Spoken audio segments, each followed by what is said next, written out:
Prologue. Sasuke-kun, please, I will do anything. Please just be with me. Even if that means taking me with you. I just want to be with you. Sakura pleaded with her teammate and crush. Sasuke looked back at the pink-haired girl who professed to love him enough to leave the village with him. He was about to deny her outright, but then he cocked his head and analyzed the situation. Maybe a follower who would do anything he said would be good. Orochimaru should be able to train her to be at least helpful. Blow out the firelight. Ok, Sekure, you can come with me. Sasuke ended up saying. Sakura's face expressed her surprise, and then her joy. She immediately set off after her love. Sakura and Sasuke disappeared into the night. Chapter 1. Next day. Man, lunch sure was good today. Naruto yelled out. Thanks, old man. Your ramen always hits the spot. Naruto said while laughing. Naruto left his money on the bar and walked out of the ramen stand. How old are you? Walking down the street, Naruto Naruto decided to go see if he could find his teammates. After over an hour of fruitless searching, he was starting to get annoyed. Hello, lady. Naruto had checked Sasuke's and Sakura's houses, and neither Where are you? What's your name? He had checked their typical training ground and even a couple of restaurants. He couldn't find them anywhere.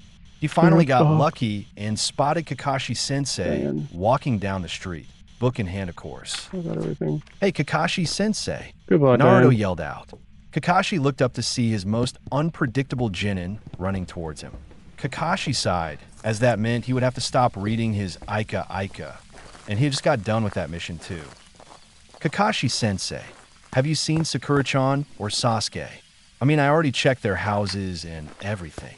Sakura-chan's mother even said that she hadn't shown up last night. What if something happened? Naruto exclaimed when he got in front of his sensei.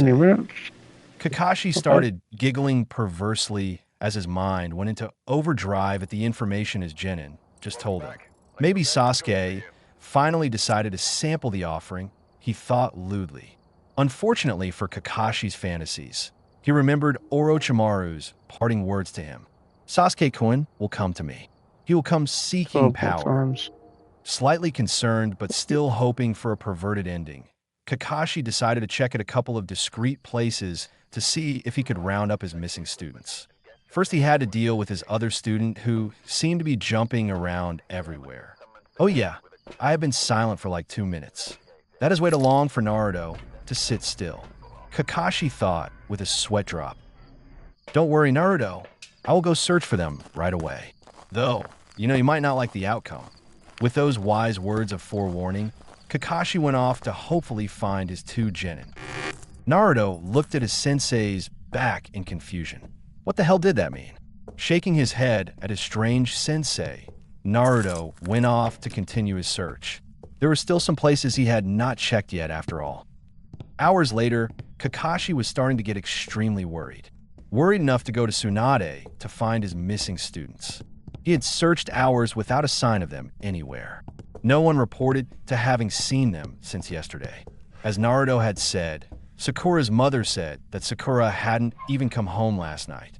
What really worried him, though, was that some of Sasuke's things were missing from his house. Kakashi knew that couldn't be good. Tsunade-sama, Kakashi said when he came before his leader. I believe it pertinent to send out shinobi to look for Sasuke Uchiha and Sakura Haruno. Both seem to be missing with no one knowing of their whereabouts since yesterday. I have also confirmed that some of Sasuke's things are missing from his house. I believe the worst, Kakashi said with despair. Tsunade was slightly shocked. She knew that Orochimaru had gotten his grip on the Uchiha's mind, but she didn't have a clue why a girl like Sakura would be with them. She almost thought they were off on a tryst, but Kakashi wouldn't have come in without ruling that possibility out. She pondered for a moment before making a decision. Kakashi, take Chunin Shikamaru and Jin and Naruto and search along the route to the Land of Rice. If they really have left, then we are way behind on getting them back. I want you gone in no less than 20 minutes. Tsunade ordered. Hi, the Tsunade-sama. Kakashi saluted before body flickering away. Tsunade rubbed her hands against her eyes as this new disaster promised to be embarrassing for the village as a whole. To have the Uchiha leave the village and no one was the wiser would be a hard blow to Konoha. Many of the daimyos had specifically came to the last Chunin exam, just to see the boy. If the information got out that the boy left without anyone knowing about it, then Konoha would be a laughingstock to other nations. She decided to end her headache like she did all the others. She dragged her sake bottle from out of the drawer and proceeded to get drunk. Kakashi quickly rounded up the people Tsunade assigned on the mission. Naruto was there for sentimental value and hoped to convince them to come back. Shikamaru was there for his capturing abilities as well as his brain. They left the village with 5 minutes to spare. Of course, Kakashi hadn't yet told Naruto why they were going on an A-rank mission. He couldn't stand to have that headache on his head right that moment. Naruto wouldn't be happy with the news, to say the least. After traveling miles through the woods with no clue at where they were going, Naruto's curiosity finally got the better of him. "Kakashi-sensei," Naruto called out. "Where are we going? And why do we have to bring Shikamaru along?" Naruto asked with a very confused look on his face. "Well," Kakashi began, "he just knew this wouldn't end well. Tsunade-sama believes that Sasuke has left the village to search out Orochimaru. Our mission is to try and retrieve him. The only problem is that we are hours, if not a full day behind. Shikamaru is along with us because of his family's unique jutsu that will allow us to capture Sasuke if we happen to run into him." Kakashi yelled out to a Naruto who was dropping farther and farther back. Naruto eventually came to a complete stop as he tried to process the information his sensei had just dropped on him. His mind went blank for a bit as he tried to wrap it around the idea of Sasuke willingly going to some freak. "Ah, Kakashi-sensei, you must be joking, right?" Naruto pleaded when he caught back up to the duo. Kakashi and Shikamaru had not stopped when Naruto did. Shikamaru was surprised himself. He didn't have any clue at why Sasuke would go to a missing mean, but for whatever reason, he knew that it was not good. "I am sorry, Naruto. All the evidence points towards Sasuke leaving." Also, Kakashi slowed down his pace as he delivered even worse news to his student. "It seems like Sakura went with him."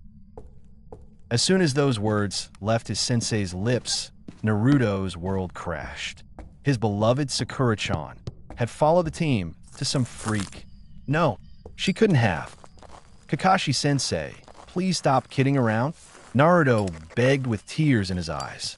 Sakura-chan and team both would never do something like that, right? "Please tell me you are lying, Kakashi-sensei." Naruto yelled. Tears were flowing down his cheeks as he acknowledged within him that the girl he loved had betrayed the village. Had betrayed him just to follow the team, to follow Sasuke. Naruto let the tears flow freely as he finally recognized the fact that he would never go out with Sakura. Now all that was left was to catch up with them and find out the ultimate truth.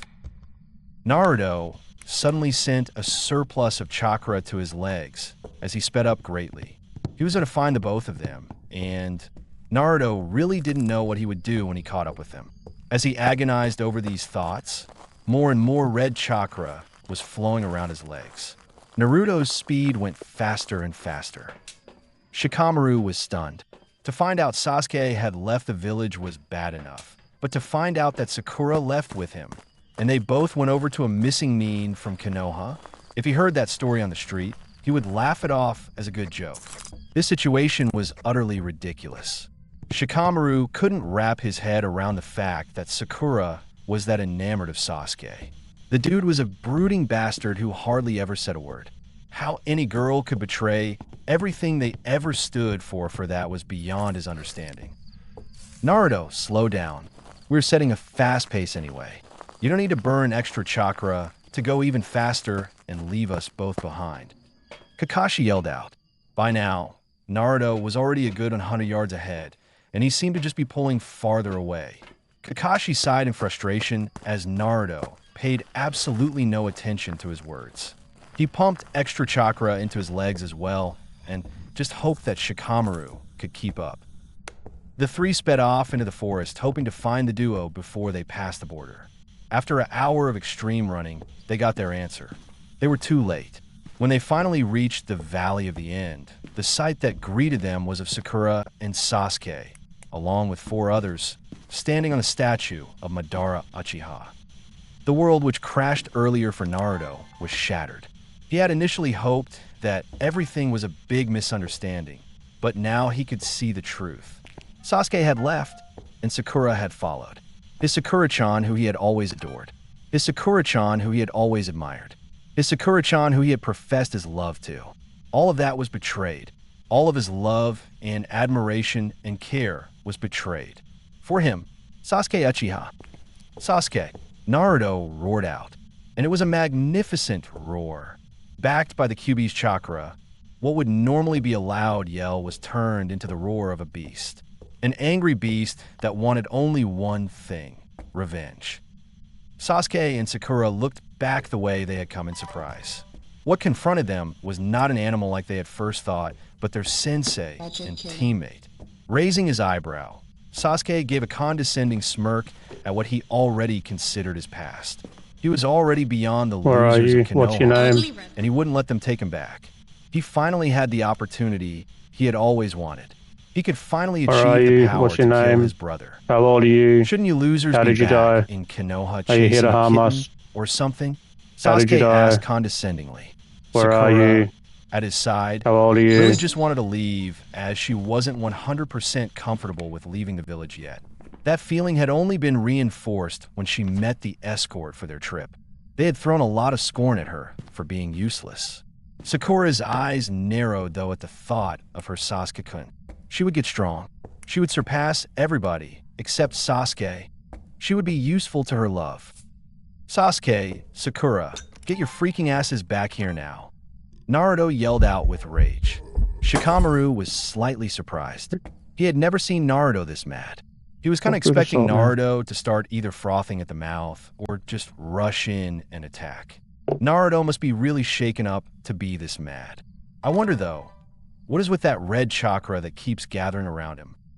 Achin, the dope thinks to order me around? As if.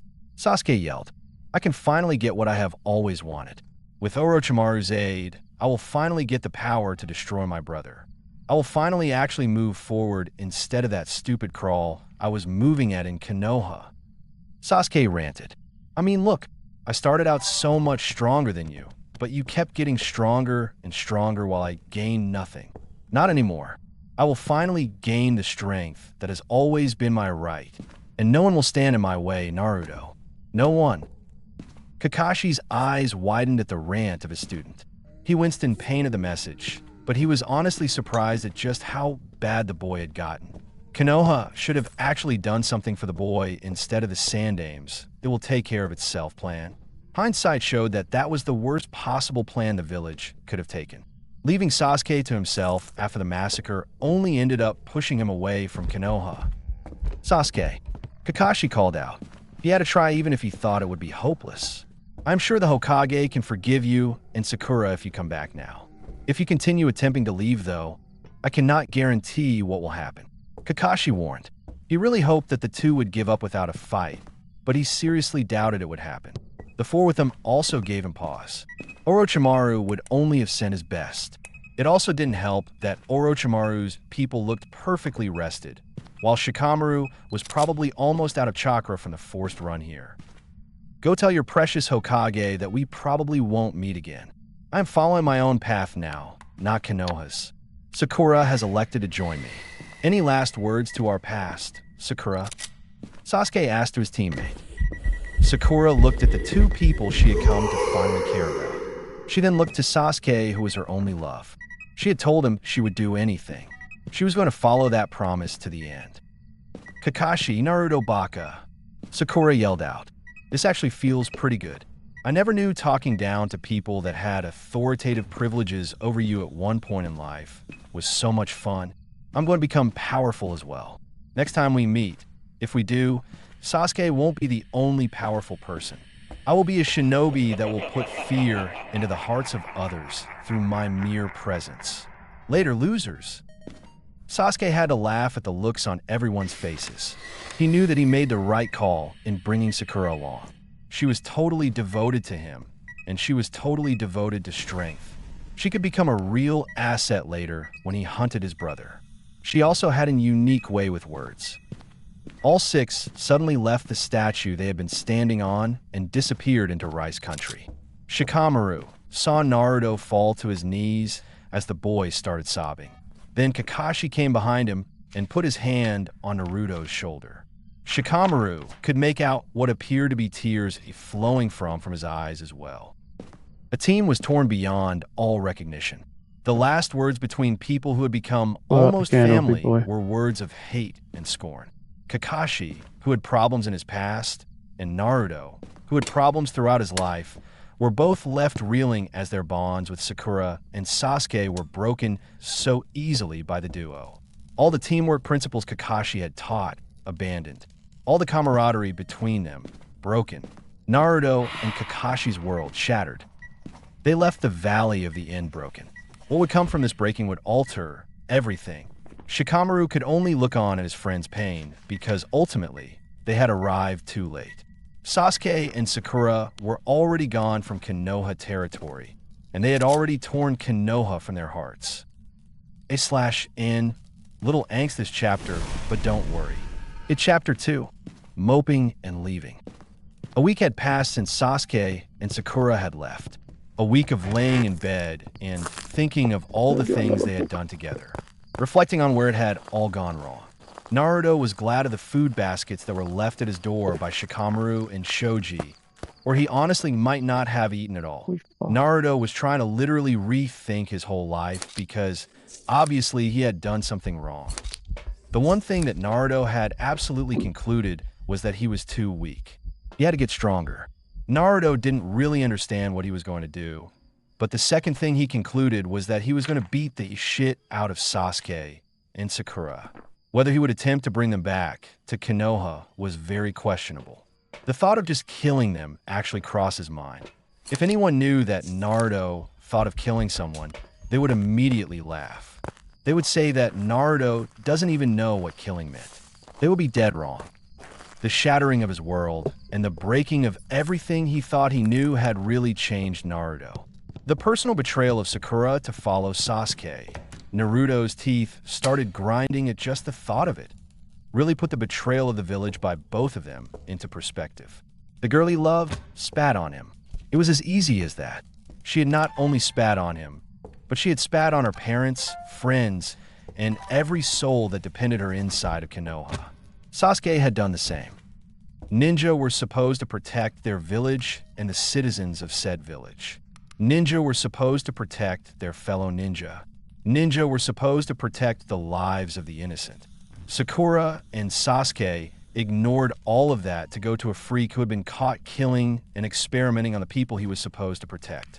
After this realization on the 3rd day in his room, the duo's betrayal hurt all the more for Naruto.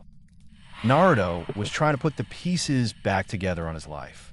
After they had arrived back in Konoha a week ago, they had gone to report their findings to the Hokage. She expressed her sympathy to both remaining members of Team 7 and gave them a couple of weeks off. She had ordered Shikamaru to tell the other, Jin, the news. Shikamaru had told him of how the others acted when he came to deliver a food basket on one of the days. The rookie 7 were devastated. Ino supposedly hadn't been left her room in days, much like Naruto himself. The others were despondent. They couldn't believe that people they considered their friends had left to join the same person who had just invaded Konoha. It was despicable. The duo totally ignored all the people crying and hurting from dead mothers, dead fathers, dead siblings, and a dead Hokage. Naruto had already heard that Kiba had thrown himself into training. The dog boy was already determined to make sure Sasuke fell by his hands. Naruto had also heard from Shikamaru that the shinobi of Konoha were pissed. The boy that many had put their hopes in to erase the stain of having an entire clan wiped out by one person by killing that one person had gone rogue. It left many people with bad tastes in their mouths. It only got worse when they found out that he had betrayed Konoha for Orochimaru. Naruto found it somewhat funny that people were now calling the Uchiha, as a whole, a cursed clan. They said that nothing good came out of the clan and were glad it was gone from Konoha. Naruto figured that it was mostly bitterness talking, but it was still ironic to hear. On the 8th day back in Konoha, Naruto finally left his apartment. The first place he went to was Ikaraku's ramen. He definitely needed his comfort food at a time like this.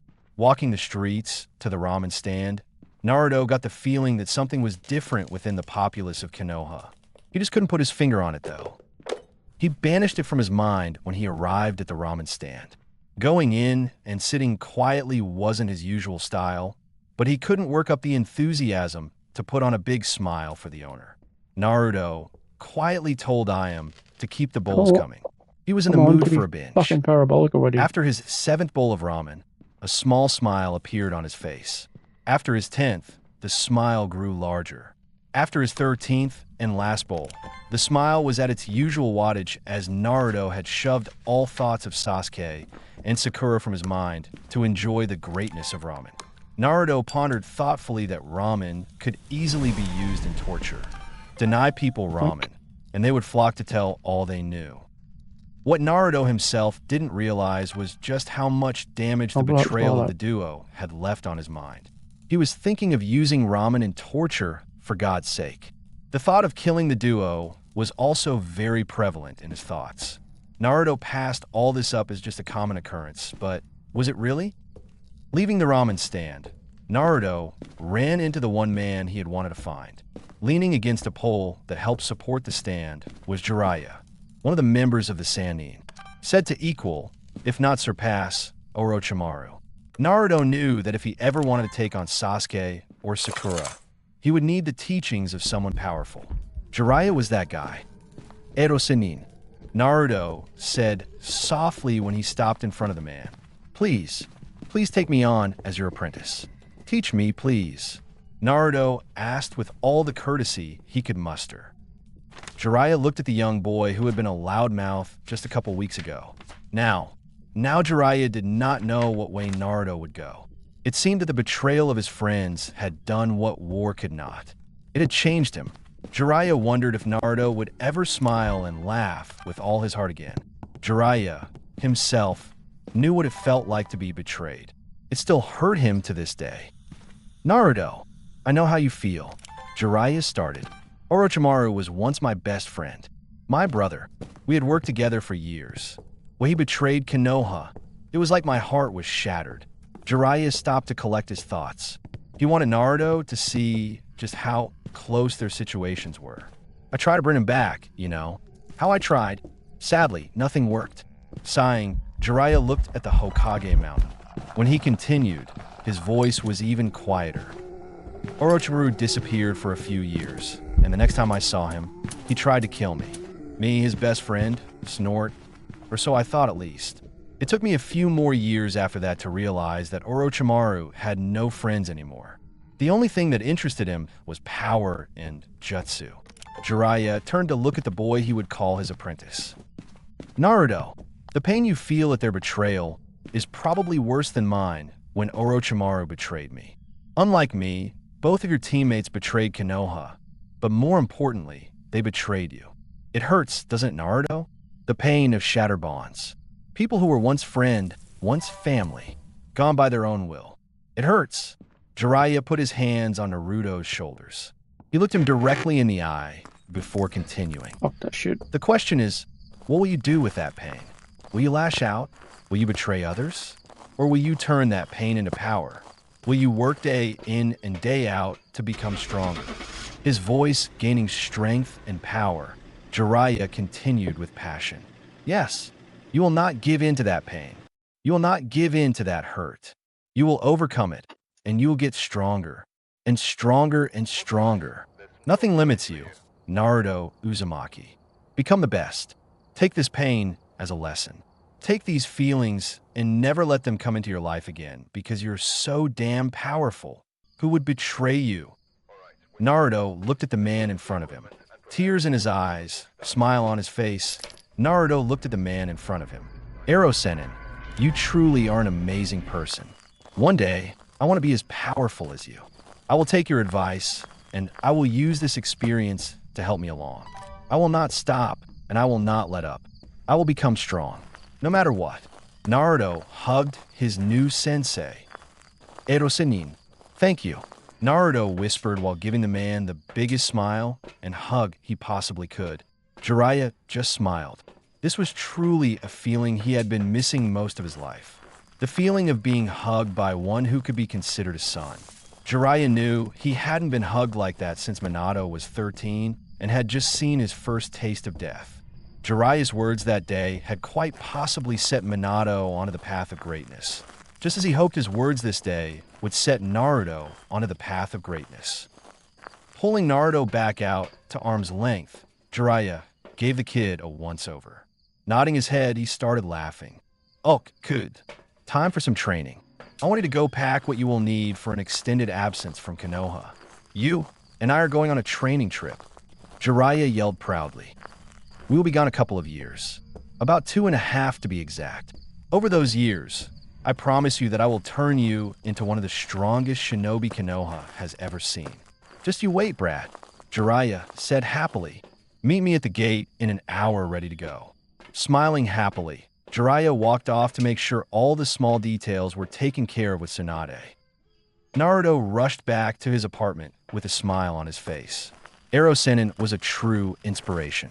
With Ero Sennin's aid, Naruto had gone from moody boy with way too many thoughts on his mind to a happy kid, still with some overreaching issues, that was ready to get some serious training. Packing his bags in a hurry, Naruto focused mainly on underwear and socks. He knew that many of the supplies could be bought in different towns, but it would be better to wear his own underwear and socks at least for a while. Naruto had splurged slightly when he bought them after all. The end result had been that they were extra comfortable. Looking around at his apartment, it struck him as an incredibly lonely place to be at. He was actually glad to be leaving for a while. It was time for a change of scenery. The last thing he saw before closing the door was the photo of Team 7. Sakura's smiling face and Sasuke's brooding look both brought a frown to his face. They were gone, and Naruto believed that they were never coming back. It hurt, but he would move on. He would move on. Locking the door, Naruto left his apartment. He just hoped it wouldn't be too dusty when he came back. He raced over the Ikarakus to make sure he bid them goodbye. He would miss their delicious ramen. People just didn't make ramen like Ikarakus. Something about the place seemed to just promote good taste. "Oi, I am old man. I came to say bye. I'm going to be leaving for a couple of years, but when I come back, I will kick some serious ass," Naruto told the two with a smile. "That's nice and all, Naruto, but who will pay for Iam's pretty clothes at home without you here?" Tucci mock exclaimed. "I don't see how we will ever make it without your insatiable appetite for my fine cooking," Tucci said with a laugh. Naruto laughed along with the old man and Iam. It felt good to laugh. He hadn't really done any laughing in over a week. He waved goodbye as he jogged away, making his way towards the gates. Naruto again felt that something was different about the citizens. Usually they seemed to ignore him or whisper behind their hands, but today was different. Naruto just couldn't really figure out how. Naruto found himself the first one at the gate. Ero Sennin hadn't made it yet, but Naruto figured he wouldn't be much longer. He wasn't Kakashi. That reminded him. He hadn't seen Kakashi since the report to Bachan. He hoped his sensei didn't go into some kind of emo depression or anything. The duo's betrayal was painful, but Naruto was going to use it to get stronger. Simple as that. Once more affirming his resolution, Naruto looked up to see Jiraiya walking towards him with a scroll on his back. Looking at his teacher from a distance, Naruto noticed something he really hadn't before. Ero Sennin was freaking tall. The man was a giant. Naruto really hoped he started growing. He would look like an absolute shrimp when they traveled together. "Ready to go, Ero Sennin. I want to start my training as soon as possible. I will become strong. I will protect the people of Konoha," Naruto said with passion. Jiraiya had to admit that he liked this new Naruto slightly better, though the old one wasn't bad either. Naruto now seemed to think a little more before blurting out anything and everything that entered his mind. He also seemed to be a bit, or maybe a lot, more serious. Jiraiya looked around at the citizens who had overheard Naruto and were smiling at the boy. He didn't think Naruto noticed, but the boy was going to be in for a surprise when they got back. The citizens were finally starting to acknowledge him. Let's go, Brad. I will even start your training as we walk. I bet you're going to be more powerful in no time. Jiraiya's voice drifts back to the citizens' ears as the two leave Konoha.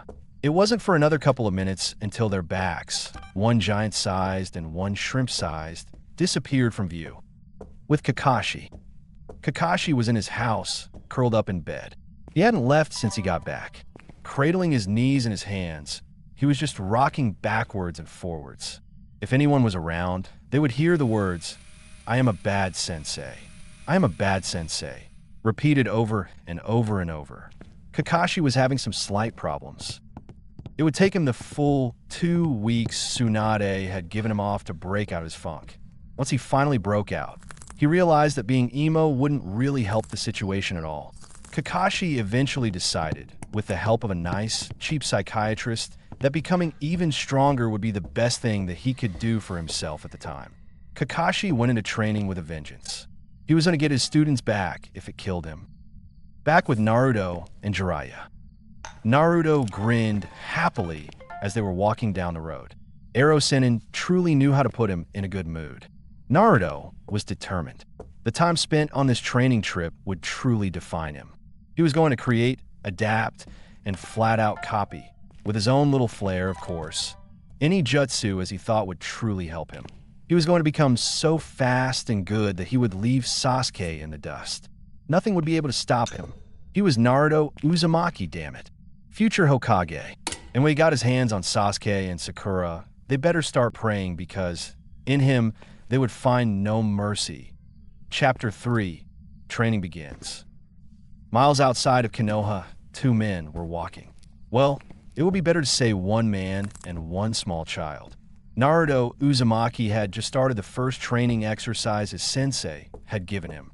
The exercise was one of the basic of basics with a slight twist. All Naruto had to do was keep 35 leaves stuck to his body while walking and then running. Easy, or so Naruto first thought. Naruto was having a little trouble with the exercise. One thing was that every time he pushed chakra to his legs to keep up with Ero Sennin when they started running, it immediately made every single leaf fall off of him. The other problem Naruto was having was that he was having trouble keeping all the leaves on his when he was just walking normally. It was quite vexing. Ero Sennin. Naruto called out. I actually understand how this will make me better because my chakra control could use a tad bit of training, but isn't there some way I can speed this up? Naruto logically asked. Jiraiya almost did a double take when he heard the boy not whining for new jutsus. Yes, it would be a little difficult getting used to how Naruto is acting now. Well, Naruto, I'm sure there is a way. How about you think of one? Jiraiya magnanimously offered. He couldn't keep the grin off his face at the angry look Naruto threw him. Thanks a lot, Ero Sennin. Always so helpful. Naruto griped. Naruto went back to attempting the exercise while they continued onto the town they planned to stay for the night. It took them another 5.5 hours to reach it because of their slow pace. Consequently, it was dusk when they reached the cozy little town. Surprisingly, Naruto had made good progress on the chakra exercise. He could at least hold all the leaves on him while walking.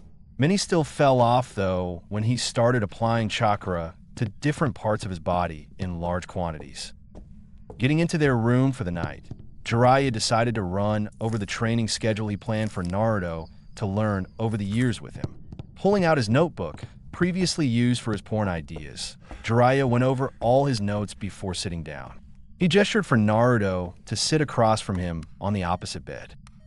Naruto, I think now is a good time for us to go over what you will be learning in your time with me. At Naruto's serious nod, Jiraiya continued. I'm planning to shore up all your basic skills first thing. That means I'm going to get your taijutsu up to stuff, as well as make sure you can dispel Jinjutsu. I'm going to pound into your head strategy and tactics. No more rushing straight into things. You will have a plan at all times, and you will have a backup plan at all times. Jiraiya told the boy in front of him. I'm also going to teach you how to customize your Rasengan to fit your needs. You might not have noticed, but people can dodge a Rasengan because of its small size. With your chakra reserves, I believe that size can be doubled. Hell, maybe even tripled or more. Last, I'm going to try to teach you how to control the fox. When you get back to Konoha, you will easily make Chunin or higher. Jiraiya's got a huge grin on his face. So, what do you think of my awesome plan? He asked excitedly. Naruto thought of all his sensei had just told him. It sounded tempting to take the route Ero Sennin had laid out for him. What's your name? But Naruto couldn't shake the feeling that it wouldn't be enough. He would need more power and knowledge than that to beat Sasuke. How are you? Even How old are Sakura you? would be getting a lot stronger. Where are you? He couldn't just master Are the you basics. here to harm us? He had to master the basics, and then Hello? master the hard stuff too. He couldn't be weak anymore. It's not Blow out enough, the candle. Ero Sennin. Naruto stated Blow with the firelight conviction. out. What you just told me will not be enough. Sasuke already is faster than me, plus he has all that elemental stuff. Sakura already has much better chakra control than me. They already surpass me in the things that you want to teach me. I have to push my training farther and faster than both of them combined. Naruto declared with his hands balled up at his sides. Jiraiya was quite surprised that the training plan he had worked on for a week was so quickly shot down. He was also surprised at the look in Naruto's eyes. It was a look of strength. Jiraiya had seen glimpses of that look from Naruto before, but this was the first time he had seen it so strong. When Naruto had told Tsunade that he would learn Rasengan in a week, this look had been in his eyes. When Naruto had faced down Kabuto, this look had been in his eyes. Naruto wasn't backing down. Rubbing his chin thoughtfully, Jiraiya pondered on what to do. Naruto wasn't budging on a different training plan. I could let the boy use shadow clones for some of the basics. That might work, or destroy his brain. One or the other. That would definitely solve the whole speed problem. But the question is, should I do it? Finally reaching a decision, Jiraiya decided to do it. I mean, what's the worst that could happen? Jiraiya went on to tell Naruto of the Kage Bunshin's prime purpose. Naruto, the Shadow Clone Jutsu is not really meant for combat, though you have done a good job using it as such. The main purpose for Shadow Clones is for information gathering. Jiraiya explained. Naruto listened to his sensei, fascinated. He never knew that he was using his main jutsu wrongly. Kinda hurt his feelings that no one had told him how to properly use it though. Tuning back into his sensei after his slight inner musings, Naruto was further fascinated at just how amazing the Shadow Clone Jutsu was. You see, Naruto, Jiraiya said, Shadow Clones were used for information gathering solely because whatever a Shadow Clone learns, the original learns as well. Using this feature, along with your rather large chakra reserves, I believe it is possible to train via Shadow Clones. This path should cut out any whining you wanted to do, because you're not training fast enough, Jiraiya said, with air quotations. Naruto smiled slightly at his sensei's antics. I do have to warn you, though, this method of training is very dangerous. Worst case scenario, your brain melts from too much information. Jiraiya warned.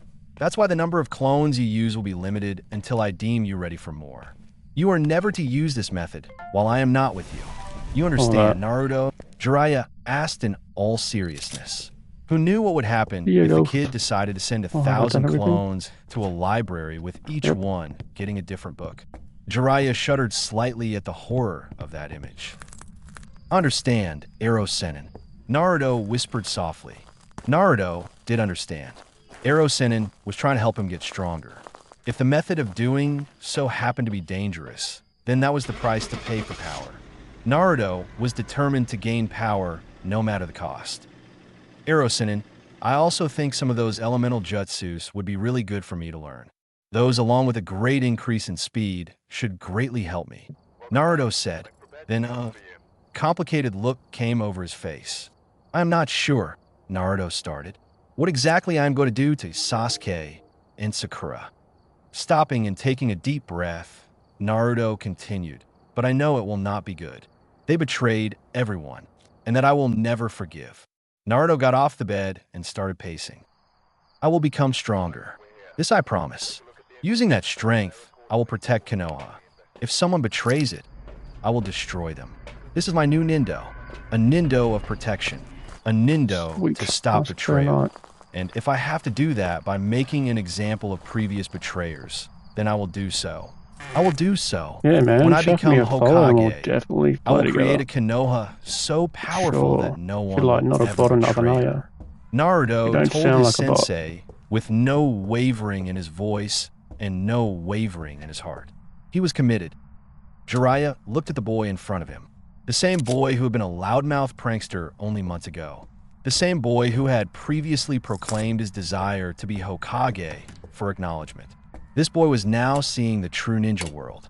A world of gray with hardly any black and white. It was kind of sad, Jiraiya had to admit, but it also meant that there would be no breakdown later in life when Naruto realized the true state of affairs in the world. Jiraiya got up and walked to Naruto, who had stopped pacing. Reaching out his hand, Jiraiya patted the boy on the head, and he said, "I will help." No more words were needed. Both sensei and pupil were in agreement. Next day, Jiraiya had initially planned to stick around and do a little research. After last night's conversation, though, he decided to really push on Naruto's training. This led to the two leaving early in the morning after a quick breakfast. Going at full speed, Jiraiya led Naruto to a little clearing that was tucked deep within Fire Country, a spot overrun by nature and quite a ways distance from any nearby town. It was a spot perfect for a few months of extreme training before going on their way again. Dropping his bags, Jiraiya said, "Here we are, Naruto. This is the place we will be staying for the next couple of months. I plan to have all of your elemental training, as well as most of the basics, covered by the time we leave this clearing. I hope you're prepared," Jiraiya said with a creepy chuckle, "because you're about to get 24/7 personal attention from his son Nin." Naruto got a slightly bad feeling at the chuckle. Ero Sennin didn't sound sane. "I'm sure it'll be fine. I mean, what is the worst thing that could happen?" Naruto's training began, and he couldn't be happier. From sunup to sundown, every hour except lunch was filled with training. They finished around 6:30 every day and had dinner afterwards. The creek was used to gather water, as well as for bathing. Dinner and lunch were often animals that were caught, either through traps or hunting. Jiraiya made sure that the first few days were spent specifically on survival. That meant Naruto had to set up their camp, catch their food, cook their food, create bedding, and ward off predators. Easy stuff for ninja, right? Of course, Jiraiya had to add the whole keep Senbon attached through chakra everywhere part. Naruto got the hang of it though. He was also glad that Ero Sennin was showing him the finer points of cooking with only field ingredients.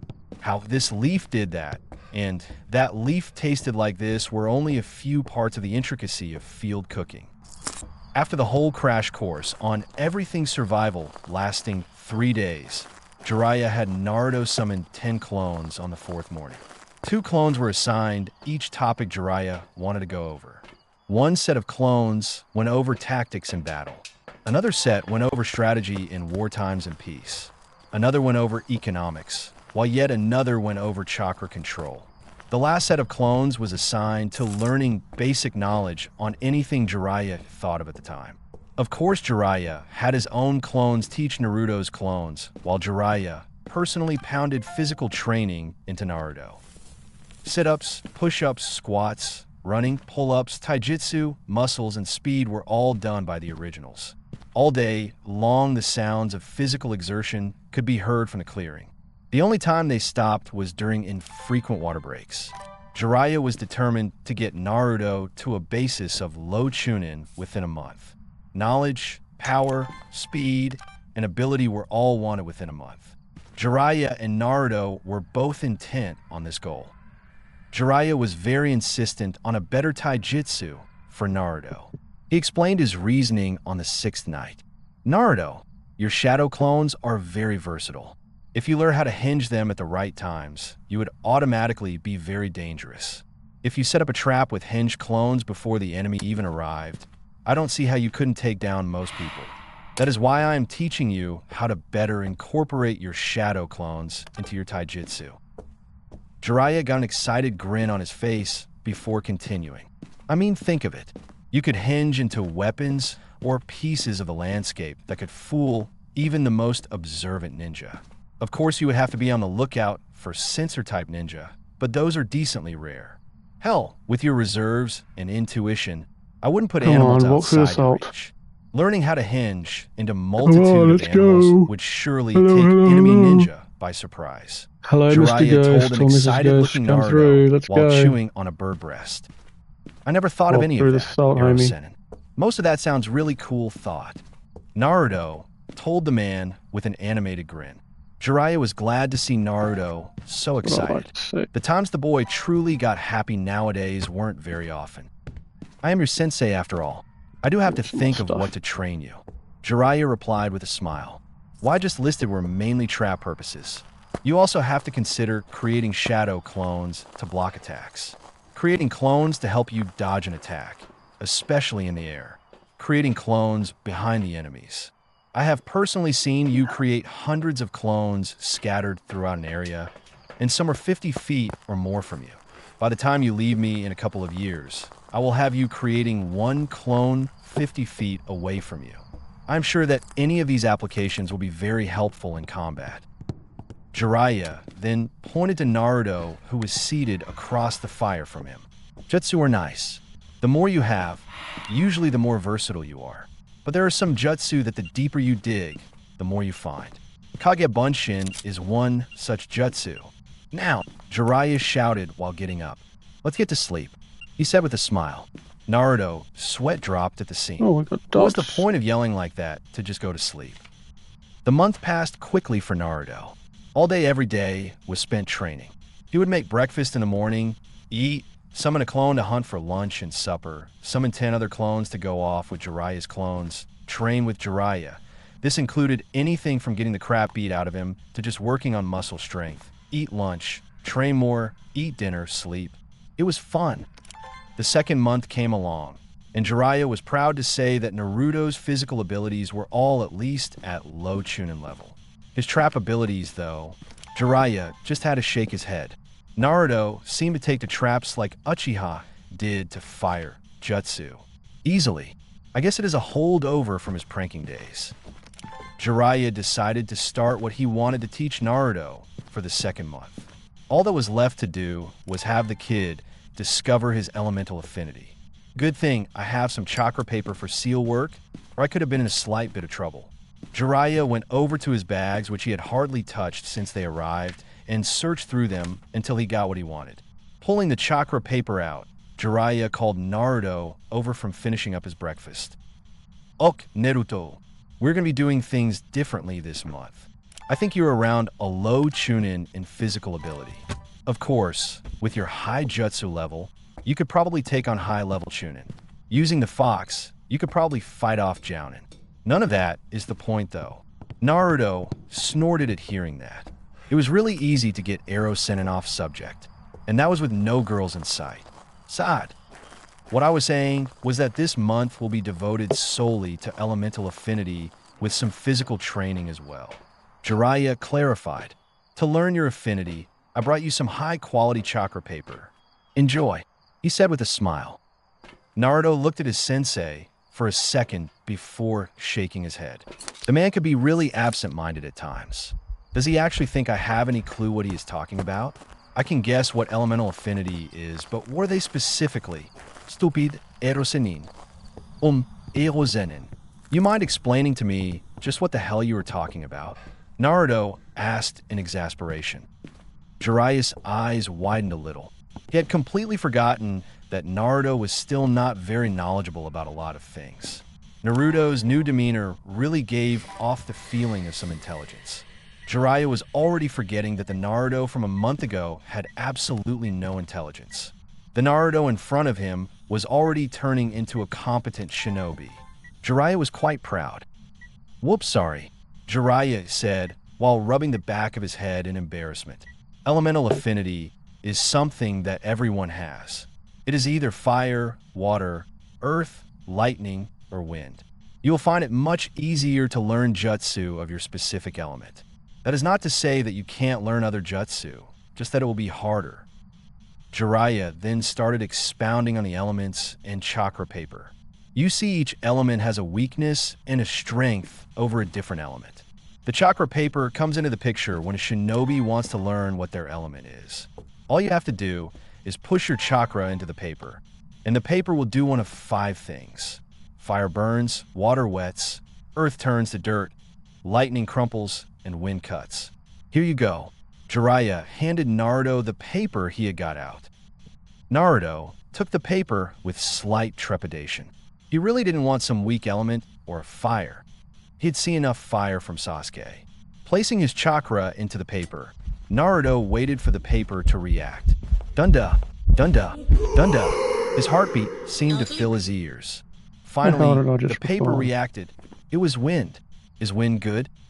Holding out the cut paper to Arrow Sennin, Naruto had to ask, is wind any good, Arrow Sennin? He really hoped the answer was yes. A bad element would undoubtedly ruin his day. How old are you?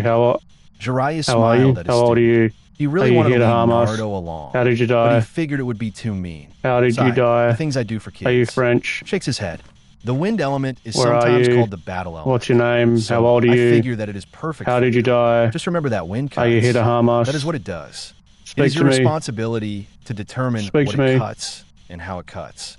Remember that in life. Hello. Naruto looked confused before nodding. He would remember the words. Jiraiya went over to one of the many trees surrounding the clearing they were in. He picked up a leaf before heading back to Naruto. Handing the leaf over, he could easily see Naruto's very confused look. Your first exercise on mastering your wind element is for you to cut this leaf using only your chakra. To do this, you're going to want to split your chakra into two. Where are you? Then What's your grind name? the two together How old are you? until they're both extremely thin and sharp. How old are Lastly, you? How did you apply die? that chakra to the leaf. Hello, I will allow you to summon are you French? 100 clones for this exercise.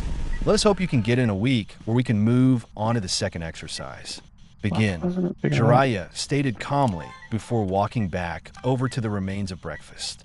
He decided to clean up for once. Naruto looked at his sensei before shrugging and summoning his clones. If he had a week to cut a leaf, then he would do it in 4 days. I will show everyone my power. I will move faster and farther than any other who has come before me. I will master wind manipulation to a degree that others can only dream of. I will show Arrow Sennin that I will surpass his expectations at every turn. Arrow Sennin believes in me. I will not let him down. Naruto began his wind training. Before the month was out, Naruto mastered both exercise, cutting a leaf and cutting a waterfall, and before he even knew it, 2 months had passed since the two had left Konoha. Chapter 4, Extra Wind Training, and then off to the desert. They were finally leaving the little forest clearing they had stayed in for 2 months. It kind of annoyed Naruto because he felt like his training was just getting good. He would trust in Arrow Sennin, though, and hope that the next place they stopped would be even better. Ok, brat. Everything is packed up, and all traces of our presence have been erased. Let's go. Jiraiya comically yelled while swinging his arm forward. So saying, he took off at a full run. Naruto was caught completely by surprise, considering his sensei never liked to run. Naruto quickly took off in pursuit. Catching up, Naruto adjusted his pace to match Arrow Sennin's speed. The two traveled comfortably together as the miles passed under them. They soon ran out of trees and had to race across the ground. 3 hours after noon was when they finally reached their destination. The town they arrived at was beautiful, to say the least. Naruto had honestly never seen anything like it. Wow! Naruto breathed in excitement. Arrow Sennin, this place is amazing. It is so beautiful. Naruto whispered while looking around in awe. The town truly was a pretty sight. Built on a cliff overlooking a lake. The city had many canals that formed into waterfalls as they fell into the lake. Most of the people seemed to travel by boat, and the sparkle of the lake and waterfalls could be seen clearly from the entrance. It truly was a beautiful sight. The two walked into the town of Aquava, hailed by many as the most beautiful town in Fire Country. They walked many myriad streets, along with a few forays over the water, until they reached a respectable-looking inn. Walking in, Naruto could immediately see why Arrow Sennin thought of this place. Most of the servers were absolutely beautiful. Trust Arrow Sennin to find a place with the most beautiful girls, Naruto thought while shaking his head ruefully. Once they reached their room, Naruto had to ask why they were here, besides the pretty girls, of course. Arrow Sennin, what are we doing here? Naruto asked curiously. I mean, I don't exactly see this as the place to do a lot of training. Jiraiya smirked. He just knew that his next training plan would totally blow the kid's mind. Jiraiya had devised this plan once he learned how quickly Naruto mastered his wind affinity. There happened to be a total of 14 waterfalls falling down into the lake below. Jiraiya's plan was to have Naruto, without any clones, cut all 14 at the same time. The sheer quantity of chakra necessary for such a feat would kill almost any person who tried. For people like Naruto and Jiraiya, however, it was possible. The only thing Jiraiya could foresee making this exercise not work would be the huge distance between all the waterfalls and the fact that Naruto could only be in close proximity to one. This whole exercise was designed to force Naruto to create wind chakra so sharp and powerful that it would basically be an A-rank jutsu in its own right. If Naruto used any shape transformation on such powerful wind chakra, Jiraiya shook his head chuckling, then that jutsu's power would most likely be a high A rank or low S rank. We're here because I want to be, Jiraiya told his apprentice with a smile. At seeing Naruto's slight pouting face, he had a laugh. Ah, kid, you have to have some faith in me. What, did you think I came here only because of the girls? Jiraiya asked rhetorically. At seeing Naruto's nod, Jiraiya developed a slight sweat drop. Well, you're wrong, Brad. The exercise I'm going to have you do is basically waterfall cutting, just on a gigantic scale. Jiraiya started smiling evilly while rubbing his hands. You, my fine apprentice, are going to be on the lake below. Your job, cut every waterfall. At the same time, without clones, Jiraiya started cackling when he saw the look of horror on Naruto's face. Naruto was now sure. Ero Sennin was batshit crazy. There was no way that he could do that. Naruto had seen how large and separated those waterfalls were. It would be impossible for him to cut them all at once. The chakra requirements alone might not even be possible for him. Naruto started thinking of any way he could convince Ero Sennin to see reason. Then he stopped. He closed his eyes before mentally berating himself. What the hell am I thinking?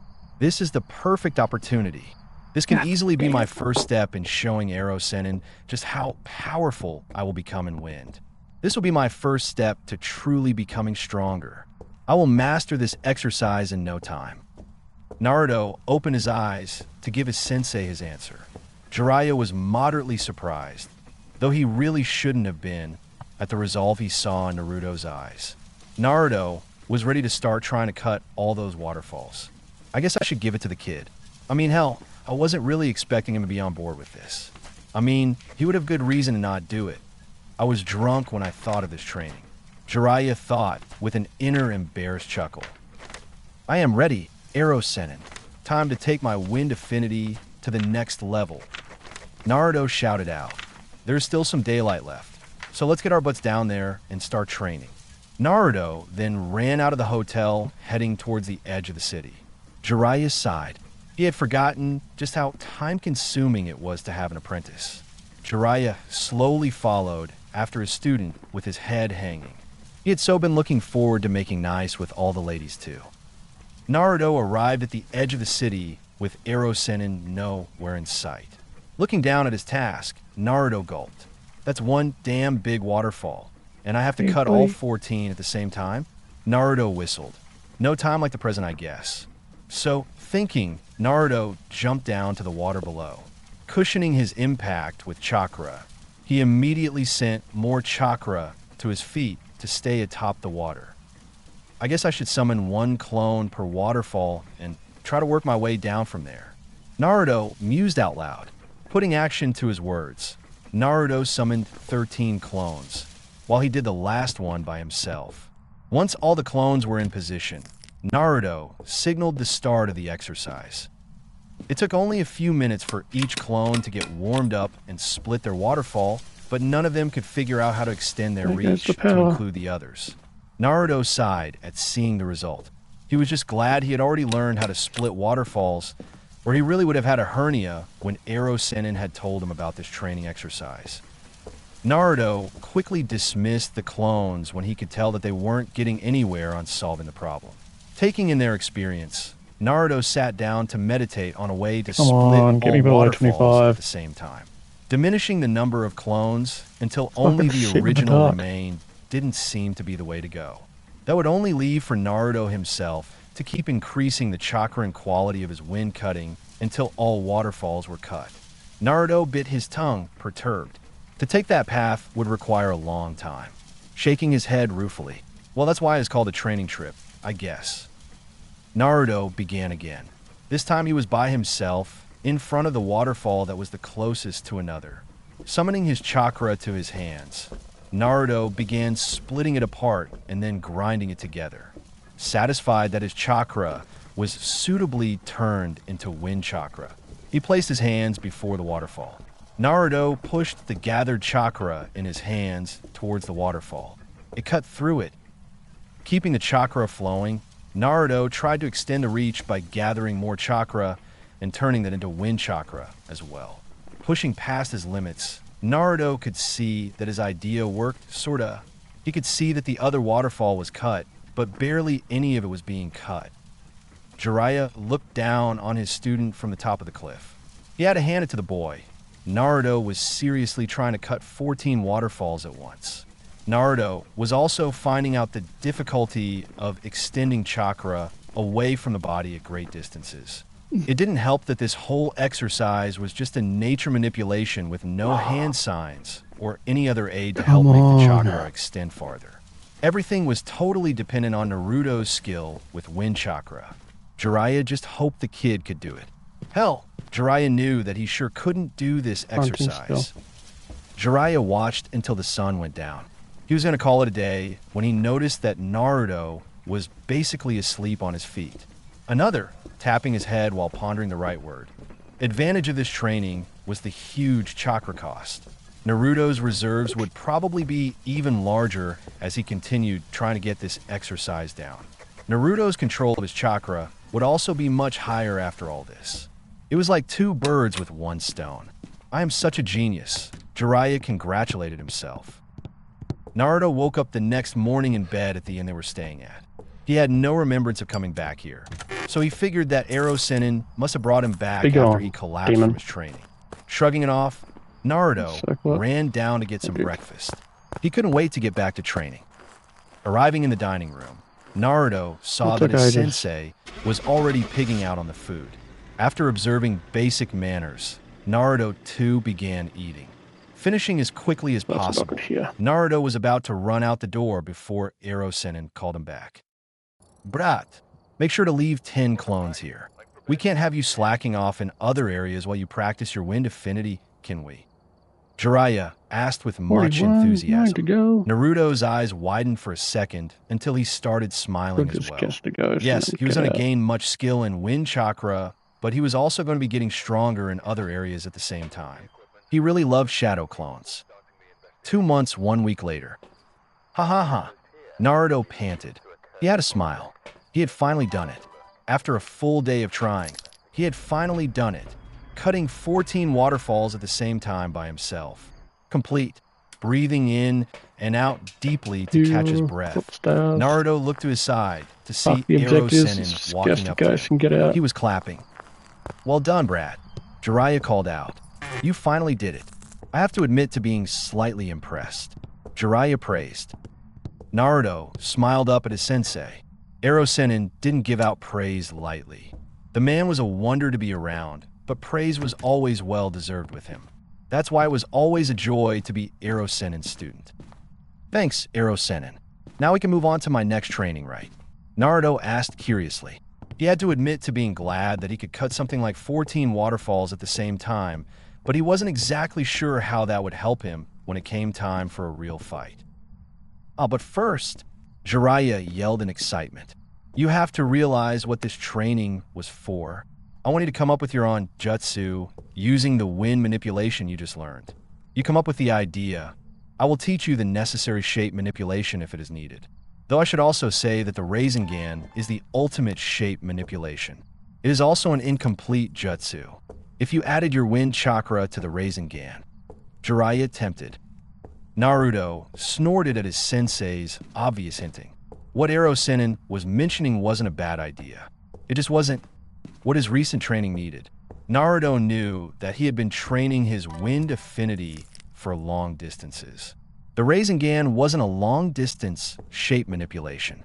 He needed something new, something different, something powerful.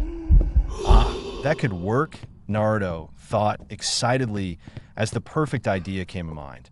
But it would be quite difficult, and I would definitely need some harsh shape manipulation training. Naruto thought with a sour look on his face. I could always use shadow clones for this one, though. Naruto thought with a brightening outlook. That look instantly went back to dark when he realized just how many shadow clones he would need. Naruto groaned. I can already feel all the mental pain from burst clones. Ero Sennin, Naruto shouted out. I have just the idea, though I would need your help on learning how to do the shape manipulation right. At seeing Ero Sennin's nod, Naruto immediately headed back to town to collect their things. They would need a different environment to work on this jutsu. Jiraiya followed along with a perplexed look on his face. When did I become the follower? I am supposed to be the sensei here, Jiraiya thought with a pout. Once they got out of town and were on the road, Jiraiya just had to know where Naruto thought he was going. For all he knew, the kid was going to walk around randomly until he spotted a nice place. Jo, brat, where the hell do you think you are going? Jiraiya squawked as he saw Naruto start speeding up. Jiraiya really wasn't in the mood for running. Naruto looked back to see Ero Sennin running to catch up while scratching his butt. Naruto started choking with laughter. It was an amusing sight, to be sure. Finally gaining control of his laughing, Naruto saw that Ero Sennin had caught up with him. Naruto decided to explain some of his thought process. Well, for my idea to work, I'm going to need a lot of room. It would also be best if there are no obstructions. My idea is a long-range kind of thing. Since I am using wind chakra, anything in my way will be cut. Naruto explained. Jiraiya looked at the boy in front of him with an eyebrow raised. Naruto was awfully cocky to think that whatever was in his way would be cut. Then again, if what Naruto had told him about his final solution to cutting all those waterfalls was true, then Jiraiya could possibly see Naruto cutting most anything from his path.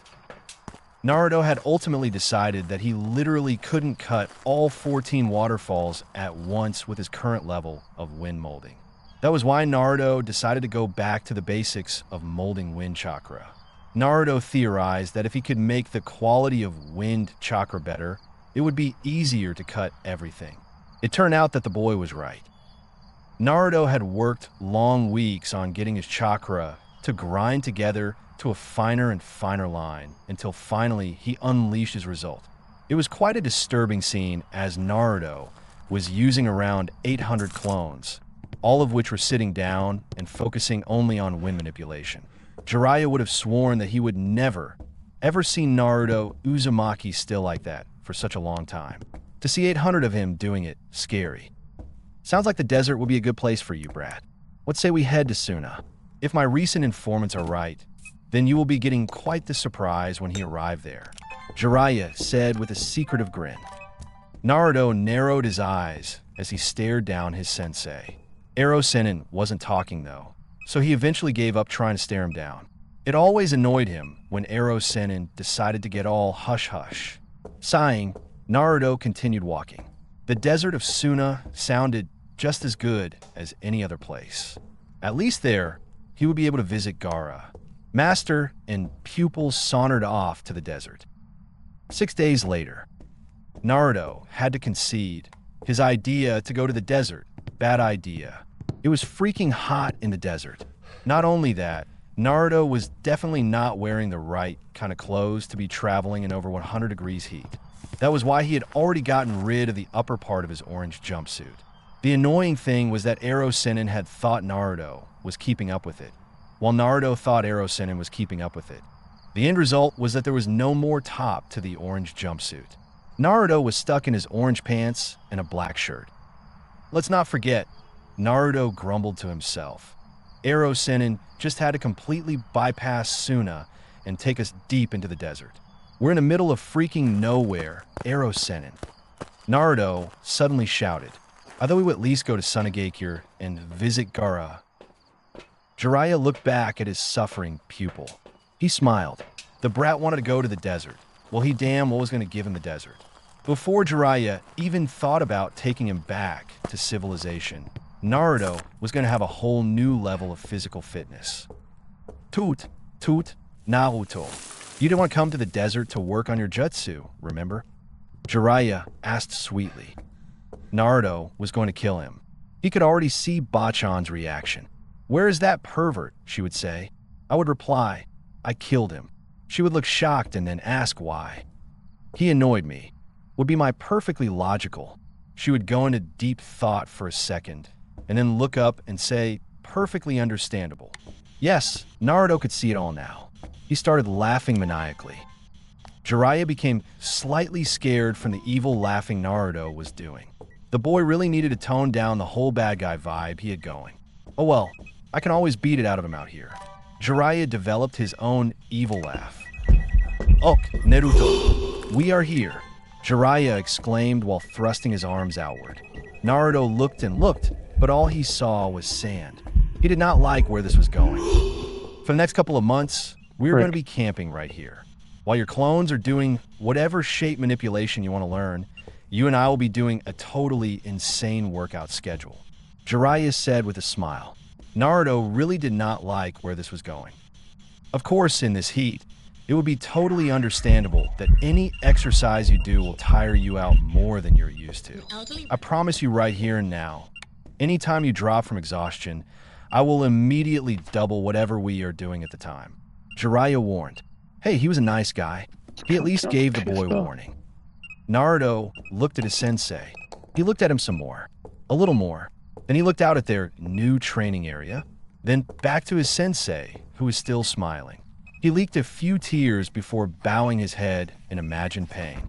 Naruto just knew that this wasn't going to turn out good. Chapter 5. Training or Glorified Torture.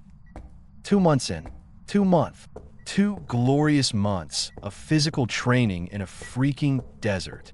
Naruto, while admitting to the effectiveness of the training, was still ready to get the hell out of there. So what if he could use his chakra to help keep him cooler? So what if he could use chakra to walk on sand instead of sinking? So what? It was freaking hot. Jiraiya watched his student with an indulgent smile. The brat was in a mood again. One thing that annoyed Jiraiya about Naruto's new attitude was that every now and then Naruto would just start getting all uppity. Naruto used to never get uppity. Now someone could almost set their watch by it. The only good thing was that it was quite easy to break him out of his mood. All one genius sensei had to do was offer a little extra training. Didn't matter if Naruto was acting out because of the training, Naruto would always snap out of his moods at the opportunity of training. Controversial? Yes. Did Jiraiya care? No. Jiraiya himself was getting tired of the desert, but he figured it would a couple more months until they left. Naruto still wasn't up to his standards with his taijutsu and physical conditioning, though from what Naruto had been telling him, his jutsu was almost complete. After Jiraiya had given him the basics in chakra manipulation, Naruto had started developing his new jutsu in private. Of course, Jiraiya could have easily snuck over and saw it, but he figured that allowing Naruto this freedom would do the boy good. It would also give him a surprise whenever Naruto completed it. Jiraiya liked surprises, especially big-breasted ones. Naruto huffed as he finally finished the last semi-impossible task Ero Sennin had assigned him that day. This time all he had to do was dig a hole using only his hands, in sand, without chakra. Suffice it to say that Naruto almost rebelled before common sense took over. Ero Sennin had to have some purpose in making him do all this in 100 degrees heat. Naruto wasn't yet ready to believe that Ero Sennin was just making up stupid exercises as he went along. Yet, Naruto had to concede that there were some good things that came along with all this bad training. One good thing was the rock-hard six-pack Naruto was now sporting. Another good thing was that Naruto's muscles clearly now had a lot of definition to them.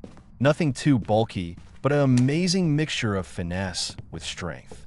Ero Sennin had worked hard to make sure Naruto's muscles became just right. Naruto also had to concede that the training had given him a huge addition to his stamina. Being able to run all day in sweltering heat had to be a good thing. It was a good thing it didn't take Naruto long to get that down because Ero Sennin had kept his promise of doubling whatever he was doing if he failed. Instead of 1,500 push-ups, Naruto had ended up doing 6,000. He had failed trying the 3,000 as well. Along with all the physical strengthening, Naruto's chakra control had also risen. Ero Sennin had made sure to teach Naruto several inner chakra flows that aided in keeping cool in hot weather. Naruto had made those exercises prime points of interest. Of course, Ero Sennin had waited a whole month before even mentioning the possibility of keeping cool with chakra. Naruto had blessed the man out that night. Overall, Naruto definitely saw a rate of improvement, and it made him giddy. He could tell that he was getting stronger. He could feel it. His new jutsu was almost ready as well. Naruto figured a couple more days, and he would have that jutsu ready for its first real test. Oh, was Ero Sennin going to be surprised when he found himself as a nice, happy test subject? Heading back to camp for the day, Naruto couldn't help but remember the very first impossible exercise Ero Sennin had given him to increase his strength. Flashback. You want me to what? Naruto shouted in disbelief. The old pervert had finally got insane. Did the man not realize that it was hot outside, and they were always outside? So how could he not realize it? Naruto just had to walk up to his sensei. Reaching up, Naruto peered in both eyes, checked his pulse, and tried to see if he was running a fever. Maybe some kind of disease would explain Ero Sennin's sudden madness. Naruto could only hope. There's lots of Jiraiya had been getting more and more ticked at every action his student had taken. To see if he was sick, did the brat not want to get stronger, and isn't my training the best in the world? Were two questions going through Jiraiya's mind. Finally, getting enough of the charade, Jiraiya nailed Naruto on the head. Falling down, Naruto crashed into the sand. What the hell was that for, Ero Sennin? Naruto indignantly yelled. First the pervert goes insane, and now he is hitting me. What next? Naruto thought in exasperation. The thing that caused the whole episode was quite simple in explanation. The hard part came in actually carrying it out.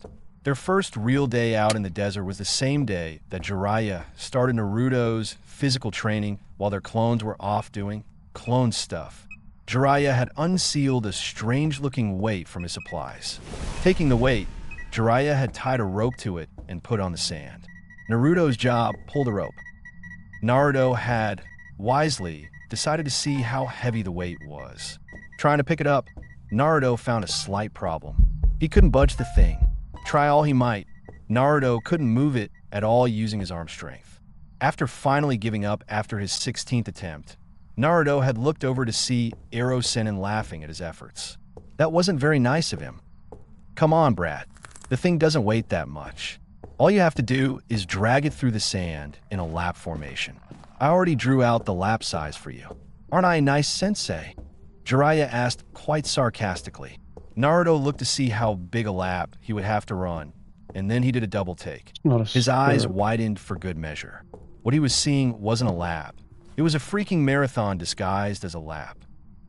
Ero Sennin, I can barely move that thing. What do you mean that it doesn't weigh much? And how many of these laps do you want me to do anyway? Naruto yelled in annoyance. Jiraiya smiled. Oh, only 100 laps for now. Then with a nonchalant air, he said, and that weight is only 2,000 pounds. I have much heavier weights waiting for you once you get this exercise down. Naruto fainted. He awoke after only a few seconds, but the sheer audacity of Ero Sennin's training plan shocked him too much. Naruto now knew that he was going to die out here. Ero Sennin had gone crazy and was trying to kill him. That's the only thing that made sense. Oh, and no chakra whatsoever. This is all you, kid. Now get to running. Jiraiya yelled out with a light slap to Naruto's back. Naruto turned around to look at his sensei. Jiraiya could easily see the desire to kill him in those blue eyes. He chuckled. Di Ero Sennin. Justi. Naruto ground out. Wants me to carry thousands of pounds sliding through sand. without chakra. Shit. Naruto grumbled.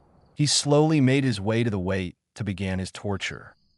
In flashback, the next day dawned hot, just as pretty much every day in the desert had dawned. Naruto got up, fixed breakfast. Ero Sennin was too lazy, and then began training. Naruto had decided that a week's time would be enough time to fully develop his new jutsu. He couldn't wait to show it off to Ero Sennin. Going through the warm-ups Ero Sennin had devised, Naruto quickly picked up pace. An hour each morning had been set aside for warm-ups. They were specifically designed to make sure every single muscle was in use and ready for the strenuous use Ero Sennin had waiting for them. Finishing with vigor, Naruto moved on to what came next in his daily routine, sparring. Summoning 100 clones, Naruto signaled for them to attack. This spar was another idea of Ero Sennin's. The clones simulated the same conditions of being attacked by multiple enemies. Them being shadow clones, though, allowed Naruto to beat them using only one hit. The numbers more than made up for this, and Naruto always got a good workout fighting against himself. Naruto finished with the clones and went back to the camp. Sweat was running down his face as he grabbed a towel from among the bags. Looking over, he could see Ero Sennin getting ready for today's training. Naruto summoned the, now 16, clones to work with Ero Sennin's clones. If he wasn't mistaken, today's schedule was history, jutsu theory, chakra control, genjutsu recognition, tactics, stealth, and the other 4 were trying to learn how to create a storage scroll. Ero Sennin, what torture do you have planned today? Naruto called out. Jiraiya walked over to his student when he saw that the boy was through with his morning exercises. Naruto sure had come a long way from the little pipsqueak he had used to be. Now the boy was gaining confidence and muscles. Naruto was also starting to finally grow. Jiraiya had to give himself props though, because Naruto's mind was finally beginning to develop. The kid couldn't have used his mind if it killed him 6 months ago. Now the boy was already thinking steps ahead of his opponent. Stuff like that could make a teacher so proud. Jiraiya wiped off a fake tear. I was thinking of all-out taijutsu sparring today. I still see some areas in your taijutsu that need work. If you leave holes in your taijutsu, like you have, then any competent chunin will eat you alive. You're just lucky you have never gone up against a competent chunin. Jiraiya said, but I beat Niji Hyuga. Naruto indignantly commented. Everyone always says that Hyugas are amazing at taijutsu. If all that is true, then I shouldn't have holes in my taijutsu, especially after all the training you and I have been doing. Naruto claimed. Jiraiya nodded right along with his student's reasoning before saying, True. All you say is definitely true. But you have to consider that you won mainly through luck and the Kyuubi. He kind of dominated you when it came to the actual taijutsu part of your fight. Though I will admit that you have gotten much better in taijutsu. You just need a little tweaking to become even better. Jiraiya then walked off while waving for Naruto to follow. Naruto followed Ero Sennin until they reached the area they usually used for sparring. It was only a short distance from camp, because whenever Naruto finished training, he automatically had to crawl his way back to camp. It wouldn't do for him to crawl a long way, after all. Ero Sennin was kind enough to not beat him until he couldn't crawl at all, though. Naruto had to take his positives wherever he could when it came to training with Ero Sennin.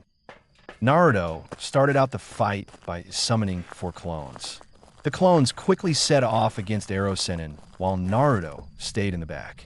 Each of the clones were quickly destroyed, but not before Naruto was able to tell what level his sensei was using on this fight. Ero Sennin had 3 levels whenever they trained together. One was easy mode. This was the level usually reserved for learning new things about taijutsu. The second level was oh shit level. This level usually left Naruto crawling back to camp at night. The third level was the glorious torture level. When Ero Sennin fought him at that level, Naruto had almost died. It was good that Ero Sennin had only fought him at that level once. Of course, Ero Sennin just happened to be using that level in this fight. Giving up on his deliberations and his slight panic, Naruto rushed in while summoning more clones for quick substitutions. Jumping high in the air, Naruto started falling above Ero Sennin.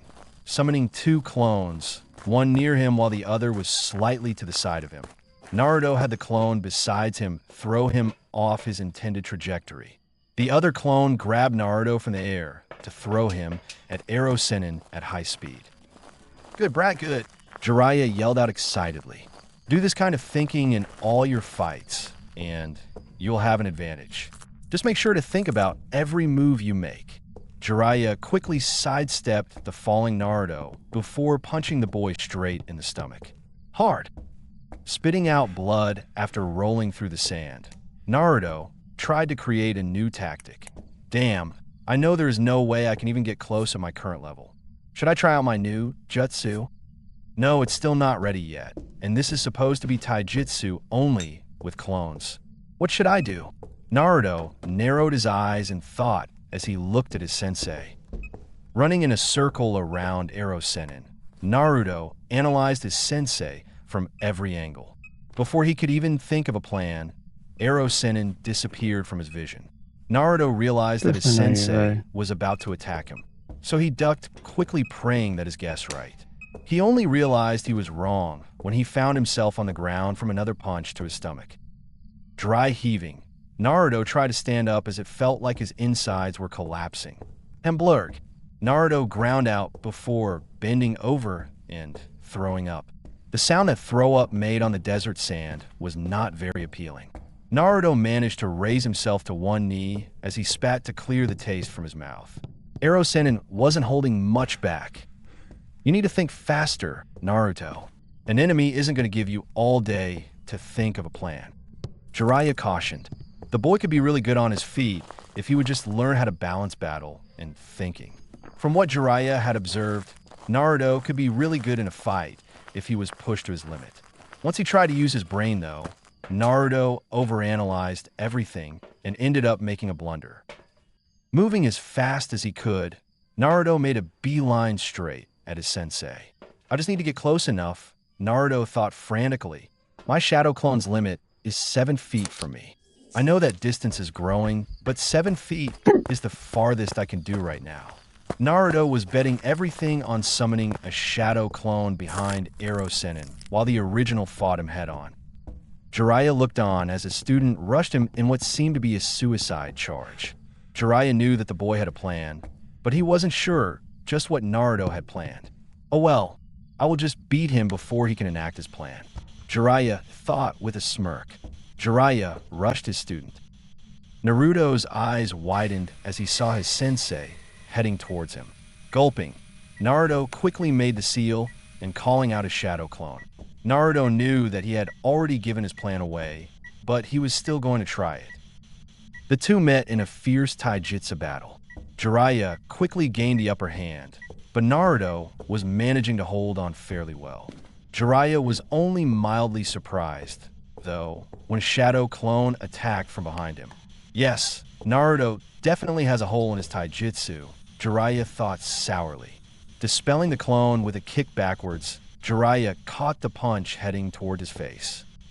Naruto, not one to give up, went for a leg sweep after he saw his plan collapse and his fist caught.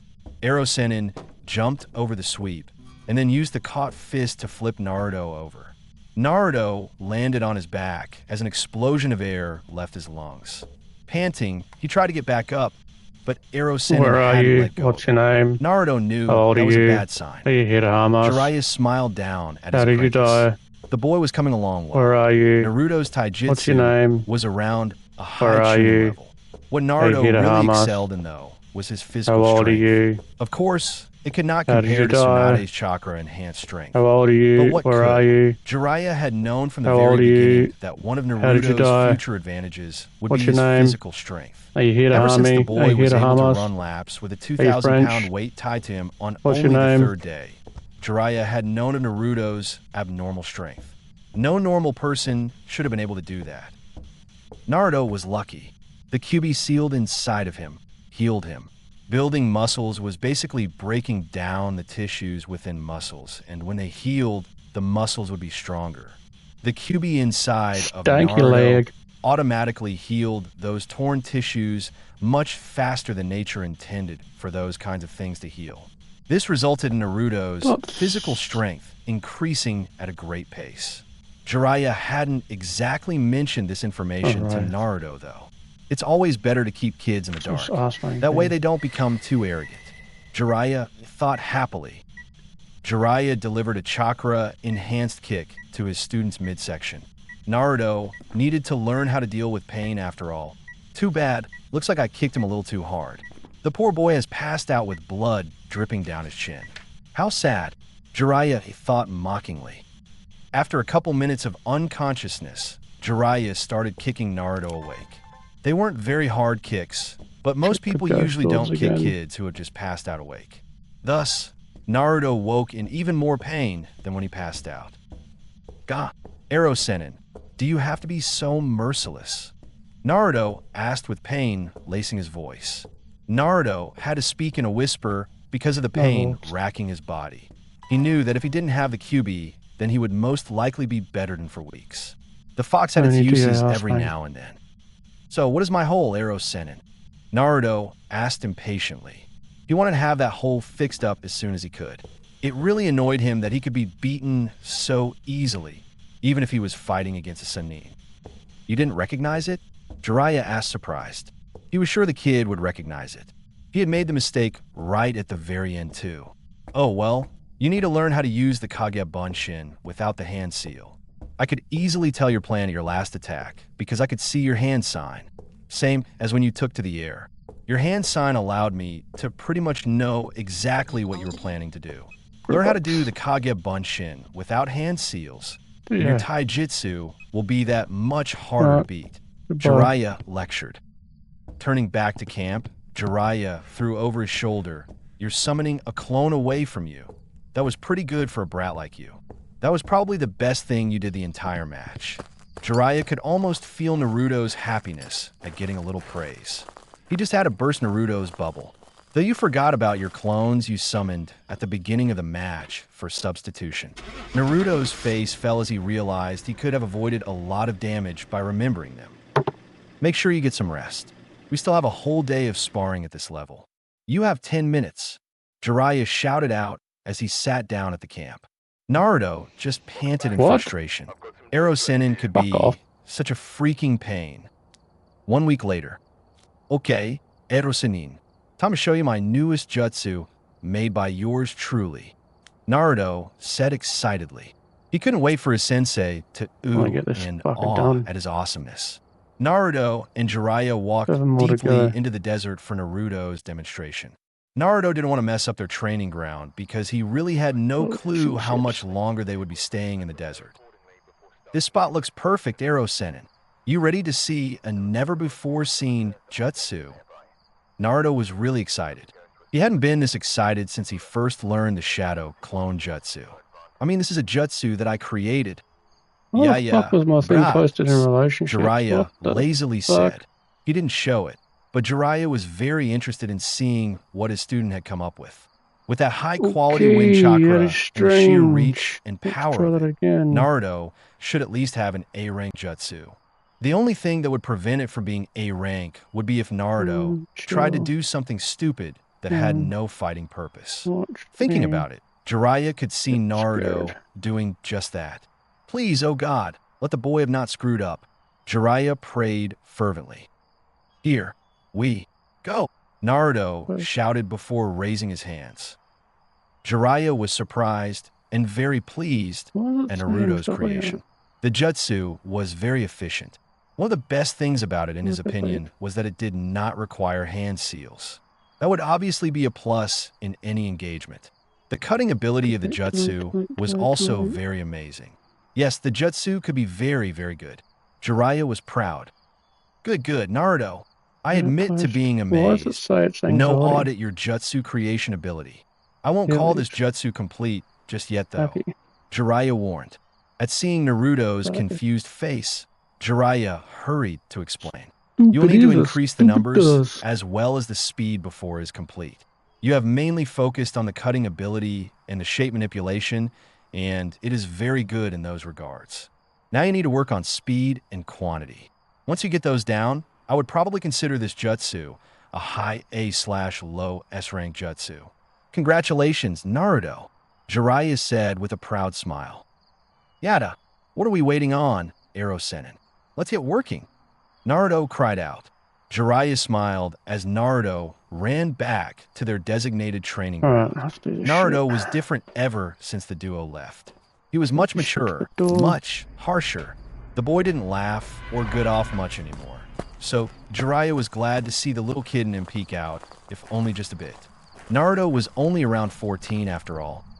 Don't forget your physical training, Naruto, Jiraiya yelled out as he ran to catch up with his blonde student.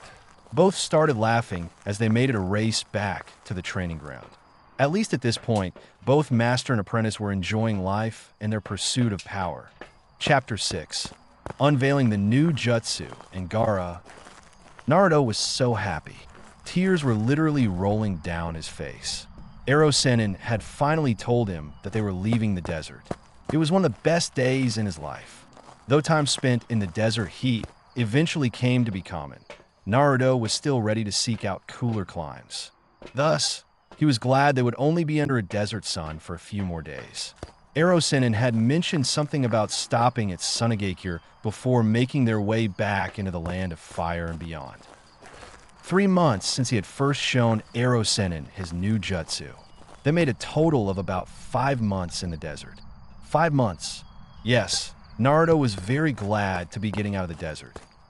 Ero-Sennin, we can finally see Gaara, right? Naruto asked curiously. Yeah, it's a pretty cool game, dude. I can't wait to see how he has turned out. Looks thoughtful. I mean, at one point he allowed his demon to rule him. Naruto said with confusion in his voice. But now, I think that Gaara will be his own person. I mean, Naruto said while laughing. After I defeated him, I believe that I really saw him rethinking his life. Jiraiya looked at his student. He almost couldn't keep the grin from his face. Oh, is Naruto in for a little surprise when just we watch reach it. Suna? He. I can't wait to see the boy's face. HM, we will see Naruto. You never know. Gaara might not have changed like you want him to. You should be prepared for him to still be a murdering maniac, Jiraiya said with a straight face. He was not going to ruin the surprise for Naruto. That would be mean. Jiraiya smiled. Iges, Ero-Sennin, Iges. Naruto said sadly. Naruto didn't want to admit it, but he had to face reality. Gaara could still be the murderer he was during the Chunin exams. I hope not, though. I hope that Gaara has changed, but if not, let's be off, Brad. Jiraiya yelled out from the other side of their camp. He had started heading out while Naruto was lost in thought. Jiraiya saw Naruto look up suddenly before jogging towards him. They set out together, leaving behind their campsite for 5 months. Jiraiya knew that the sand would destroy all traces of their stay in a matter of hours. Ero-Sennin, don't you have a spy network? Naruto asked curiously after walking in silence for 20 minutes. Jiraiya arched an eye at his student before answering. Yes, what do you ask? You have never seemed interested in my work before. Well, most of the times when I think of your work is when you're doing research. Naruto said, while making air quotes. Jiraiya let out a perverted chuckle at his student's gestures. I was just wondering how you were keeping up with your spies, if you were always training me. Naruto asked. Nice observation there, Brad. Jiraiya said with a smile. His godson was getting smarter every day. I actually have a simple solution, though. I issued orders to all my spies to place their reports in a certain location. I then placed a delayed summoning tag in each place that is good for 15 summons. At a certain time, those tags go off summoning a toad. The toad gets the report, leaves behind the payment, and then I summon that toad later. This way, I keep up with everything going on, and I train you without any distractions. Good plan, right? Jiraiya asked with obvious pride. Naruto had to admit that it was a good plan. He was especially happy about the no distractions part. Naruto could just tell that he wouldn't have gotten any training if Ero-Sennin had to always be off getting his reports. Yes, I believe it is. If only you could use that brain of yours to actually get a girl every now and then. Naruto lamented with a sigh. Yep, it's too bad that you're still a virgin. More stuff. What? Jiraiya yelled. What the hell did you just say, Brad? Naruto turned to look at his sensei with an innocent expression on his face. All I said was that you should use the brain in your head to get a girl instead of using your other head. Naruto said with an innocent look. The other thing you said, Naruto. Ero Sennin was still yelling. Damn, the man sure can yell loudly, Naruto thought while rubbing his ears. Oh, Naruto muttered with a light bulb going off in his head. The part about you being a virgin? He asked with a curiously. Jiraiya was about to kill his student. The damn boy was mocking him. Did Naruto really think that I, super pervert of the world, am still a virgin? I'm a damn Sannin. I'm a sage. The ladies flock to me. Boy, Jiraiya whispered dangerously. If you so much as think that again, I will make sure to train you so hard that you won't be able to move for a week. To think that I, Jiraiya, am a virgin? The very idea is preposterous. The ladies flock to me. The girls swoon around me. I am the sage of MT Mayaboku. Jiraiya-sama. Jiraiya shouted out loudly. I'm a man who has tasted the pleasures of many women, and all have come back begging for more. I am. No, virgin. Naruto's sweat dropped. His teacher was weird. The rest of the trip to Suna was done in silence. Reaching the village, they were stopped at a big cliff by a couple of Suna shinobi. Naruto and Jiraiya showed their papers, and they were allowed into the Sunagakure. Walking through the streets of Suna was a new experience for Naruto. For one thing, he had never seen such uniform buildings. All the buildings were built exactly the same. All of them were designed for maximum efficiency, as well as blending with the environment. It was kind of depressing. At least in Konoha, there was a huge difference in style throughout the village. The people in the streets were different too. Many of the smiles that the people of Konoha habitually had were not present here. The people seemed to be in a hurry everywhere, and most weren't paying attention to their surroundings except for their destination. I guess the people here are just more realistic. Naruto pondered. He made a note to ask Ero Sennin later. Looking around, Naruto was curious at where they were headed. Ero Sennin seemed to be going to the big, round building which Naruto assumed to be the Kage's place. That confused Naruto because he had thought that Konoha and Suna weren't on that level of alliance yet. Suna had helped invade Konoha less than a year ago. Now Ero Sennin, arguably the strongest in Konoha, could waltz into the Kazekage's office? Ero Sennin, what are we doing here? Naruto asked in confusion. He really didn't understand why they had even come into Suna. It seemed pointless. Of course he wanted to see Gaara, but Gaara could still be a crazy maniac. Patience, brat.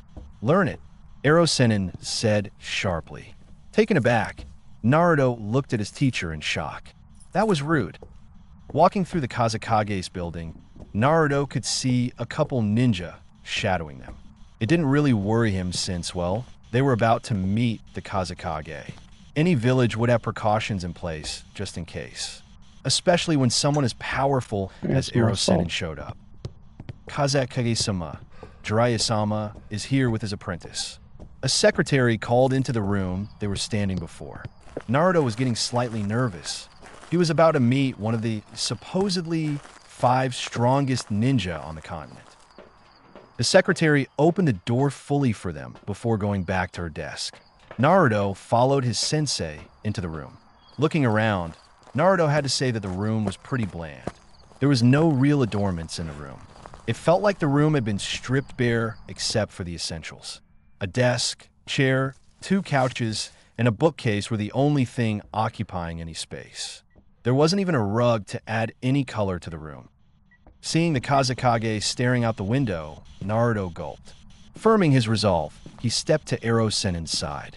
He wouldn't back down in front of anyone. Thinking about it though, he wasn't really sure why he was nervous about meeting the Kazekage. He never showed any real respect to either of the Hokages that he had known.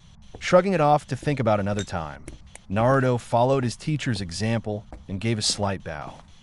Then Naruto received the surprise of his life. Well, aside from Sakura and Sasuke betraying him. The man who turned to look at him, and Ero Sennin, was none other than Gaara.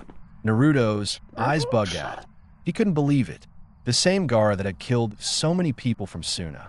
The The same Gaara that was a bloodthirsty kid who allowed his Biju to control him. Naruto smiled. Gaara had changed. Hello, Naruto Uzumaki, Jiraiya of the Sannin. Gaara spoke in his monotone of a voice. Hello, Kazekage-sama. Ero Sennin said. Hello, Gaara. Naruto said. He couldn't keep the smile off his face if he tried. Here he was, Gaara, a person he really wanted to consider his friend. Kazekage, a Jinchuriki who rose up from being hated to reach the position of ultimate authority and respect. It was Naruto's dream lived out. He couldn't stop smiling. Gaara looked at the blonde boy in front of him. Naruto had grown. Muscles were now evident where before there were none. The naivety was also gone from his eyes. Gaara idly wondered what had taken that look from him. But he could take a pretty good guess, considering Konoha no longer had any Uchiha to its name. Something else Gaara noticed about Naruto was an aura of competence surrounding him. He had been particularly powerful when they had fought, but Naruto had never given off the feeling of competence. The feeling Gaara had experienced back then was more along the lines of sheer stubbornness. You have changed, Naruto Uzumaki. For the better, I believe. Oh, he's Gaara stated. Japanese. Slightly surprised, Naruto looked at Gaara curiously. You have changed too, Gaara. For the better, I know. Gaara slightly smiled at the blonde's words. It felt good to know that all of your hard work was acknowledged by the person who understood you the most. While it's nice to see you both, may I ask why you are here? Yes. Gaara questioned. It was not every day that Jiraiya of the Sannin showed up at the door. It was too bad that Jiraiya was also known for bringing bad news when he did show up at the door. Jiraiya watched in amusement as the two boys slowly sniffed each other out. He had gotten a good mental kick from seeing Naruto's surprise, but he soon got down to business. From the reports he had read, both of the boys had tried their best to show each other their ninja way. Naruto had come out on top and completely changed the red-hair kid. Impressive. Even more impressive was Gaara's rise to Kazekage after that change. The boy standing before him in the Kazekage hat was truly an interesting kid. He had to be only around 15 as well. Truly impressive. I am here to warn you of a threat in person. The Akatsuki is a group of S-rank missing Nin. We have confirmed that Itachi Uchiha and Kisame Hashigaki are both members of this group. We don't know why, but their goal is the collection of all 9 Biju. That means that they are aiming for the Jinchuriki. Jiraiya clarified in his most serious voice. Naruto had only ever witnessed this voice a couple of times. Once was when Ero Sennin was fighting Orochimaru. I am just warning you in advance. In about 2 years, they're supposed to really start moving against the Jinchuriki. I would advise you to beef up defense, as well as prepare yourself for this ordeal. One of the reasons I am training Naruto is in preparation for their attack. Jiraiya said. Gaara looked at the man in front of him. Jiraiya had delivered alarming information. His reputation of being a man of bad news seemed to be accurate. Not allowing the surprise to show on his face, Gaara said, "Thank you for the information. Soon it will be ready if they decide to attack."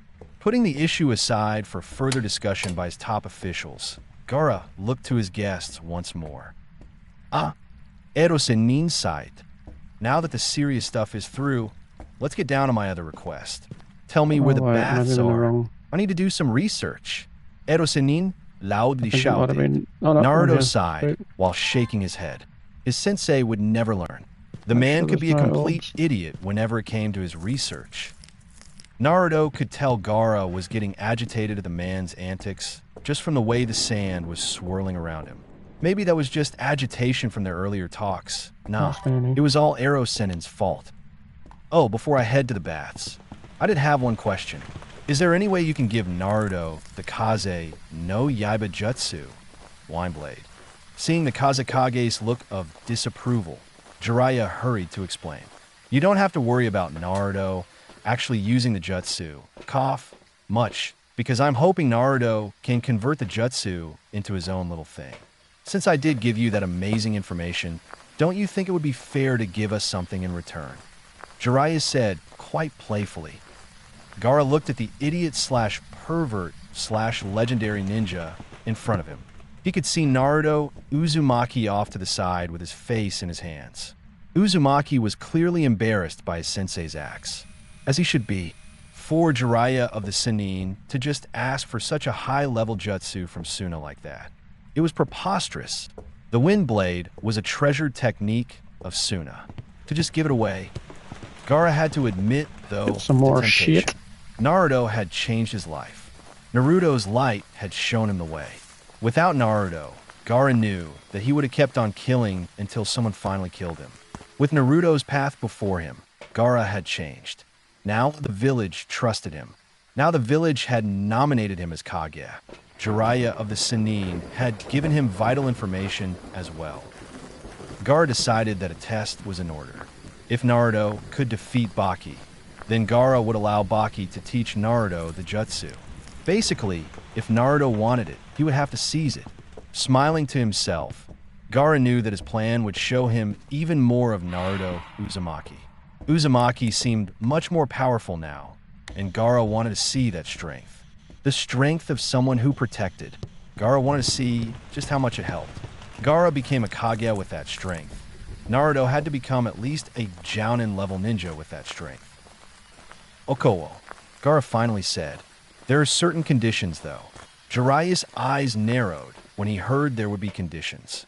Things never turned out good when there were conditions. Naruto must seize the jutsu from the one who wields it the best. Naruto must defeat my old sensei in combat.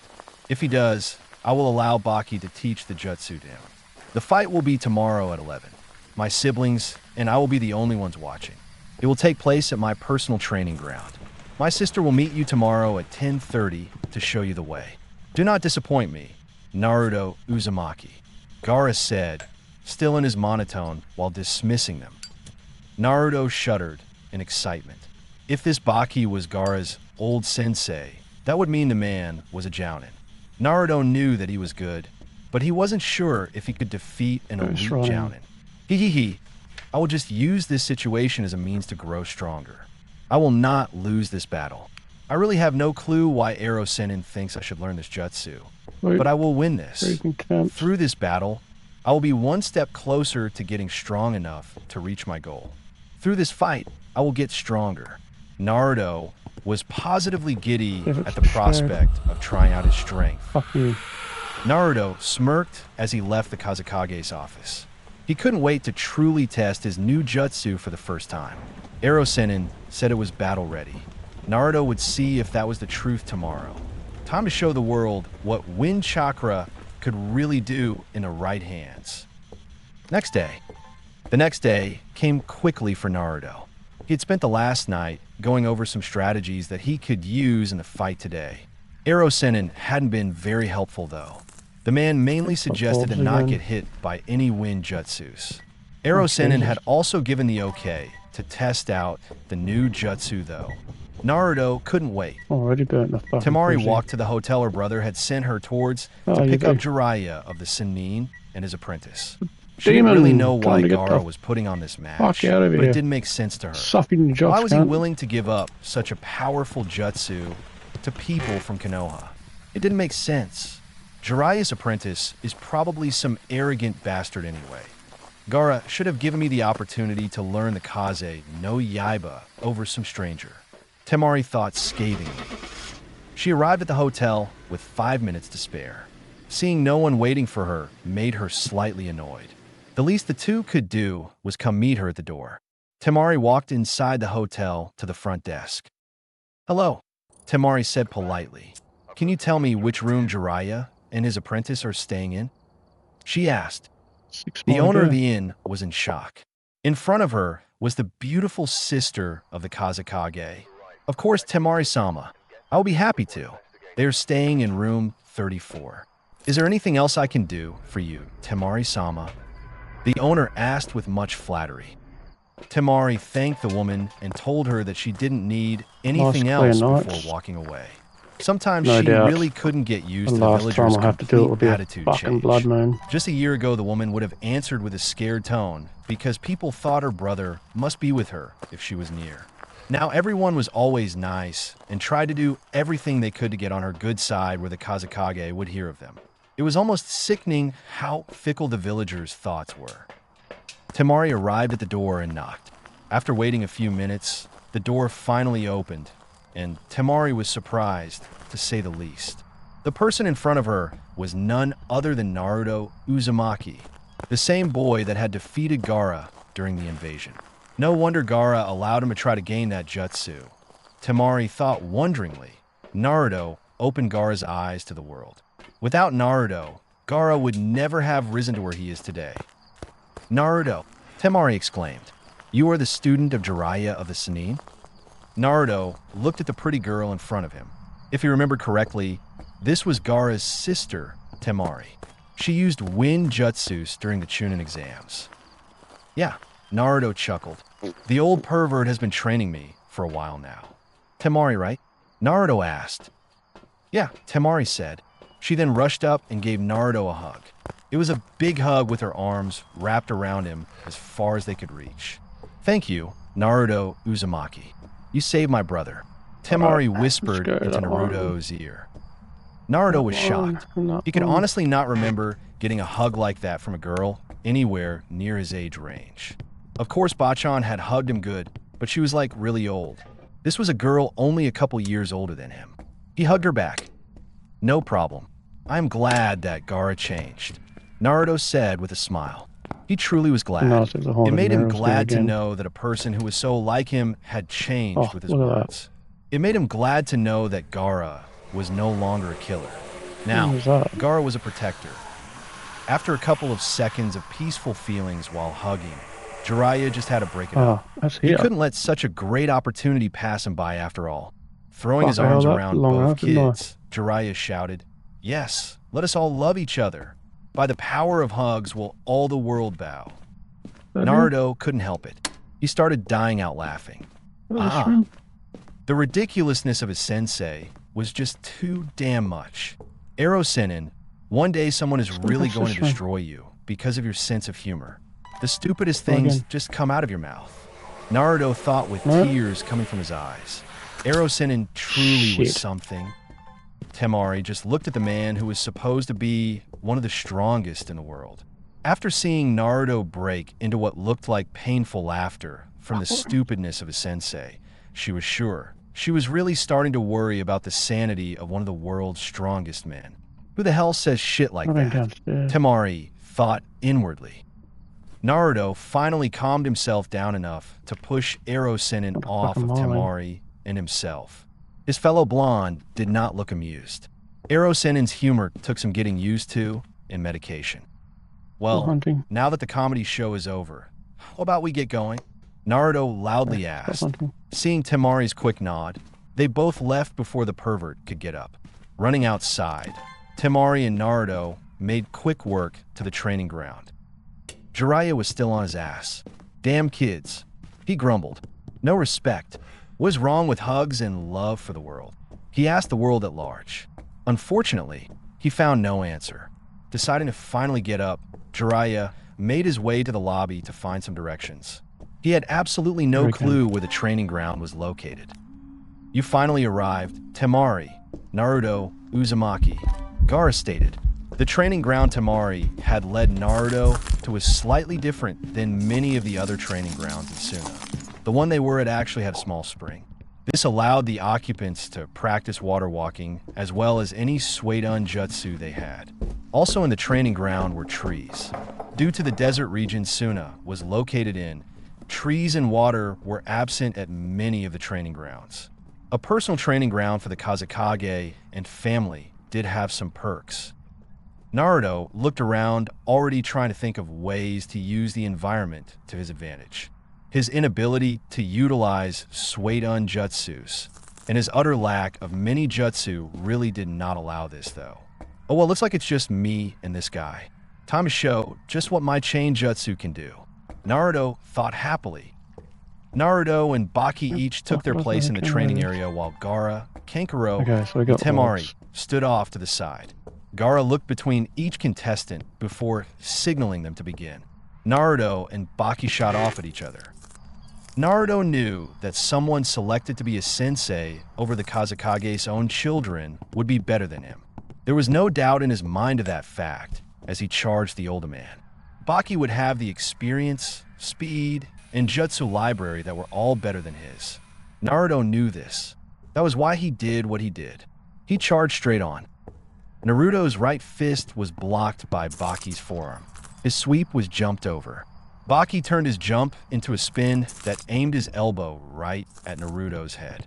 Ducking quickly, Naruto responded with an uppercut to the chin. This was dodge 2. Trading blows for a couple minutes quickly left Naruto with one thought. He was definitely outmatched. Baki was just better than him. Everything he did was either blocked or dodged, while Naruto himself had already taken a couple of glancing blows. Naruto did take satisfaction in the fact that none of those blows had been full body blows. Arrow Sennin's training was paying off in spades. Naruto was at least keeping up with an elite jounin. Jumping back quickly, Naruto began gathering his chakra. Baki, sensing the chakra spike, jumped back to assess the danger. Naruto smiled. The man was not going to know what hit him. Naruto raised his arm, molding his chakra into a physical shape while grinding his chakra to the sharpest edge he could. Naruto unleashed his new jutsu. Kasen no Chen. Chain of the Winds, Naruto yelled. Out his hand shot, what Naruto liked to call pure wind chakra given form. With a color of sky blue, out of Naruto's hand came a chain of wind chakra. Link by link forged from the sharpest wind chakra Naruto could produce. The Kaze no Chun was a jutsu designed for supreme flexibility. The chain could reach great lengths as well as grow larger with more chakra.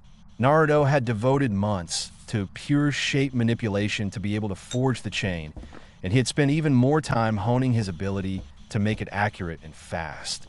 The chain reached Baki with great speed. Damn. What the hell is this? Baki yelled out.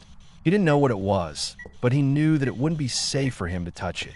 Smiling slightly at the challenge before him, Baki swiftly body flickered away. Naruto Uzumaki was becoming interesting. Could be Banshee. Well, more interesting. He had defeated Gaara after all. Naruto smiled. Baki had just fallen into his plan. The Jounin appeared to his right, rushing towards him at full speeds. From Naruto's extended chain came a new chain branching out from a base. Baki was only steps away from Naruto. He tried to roll away, but he was not quick enough. The chain pierced Baki's right arm. Baki's arm was now bleeding freely as he stood up and assessed the damage from the jutsu of Naruto Uzumaki.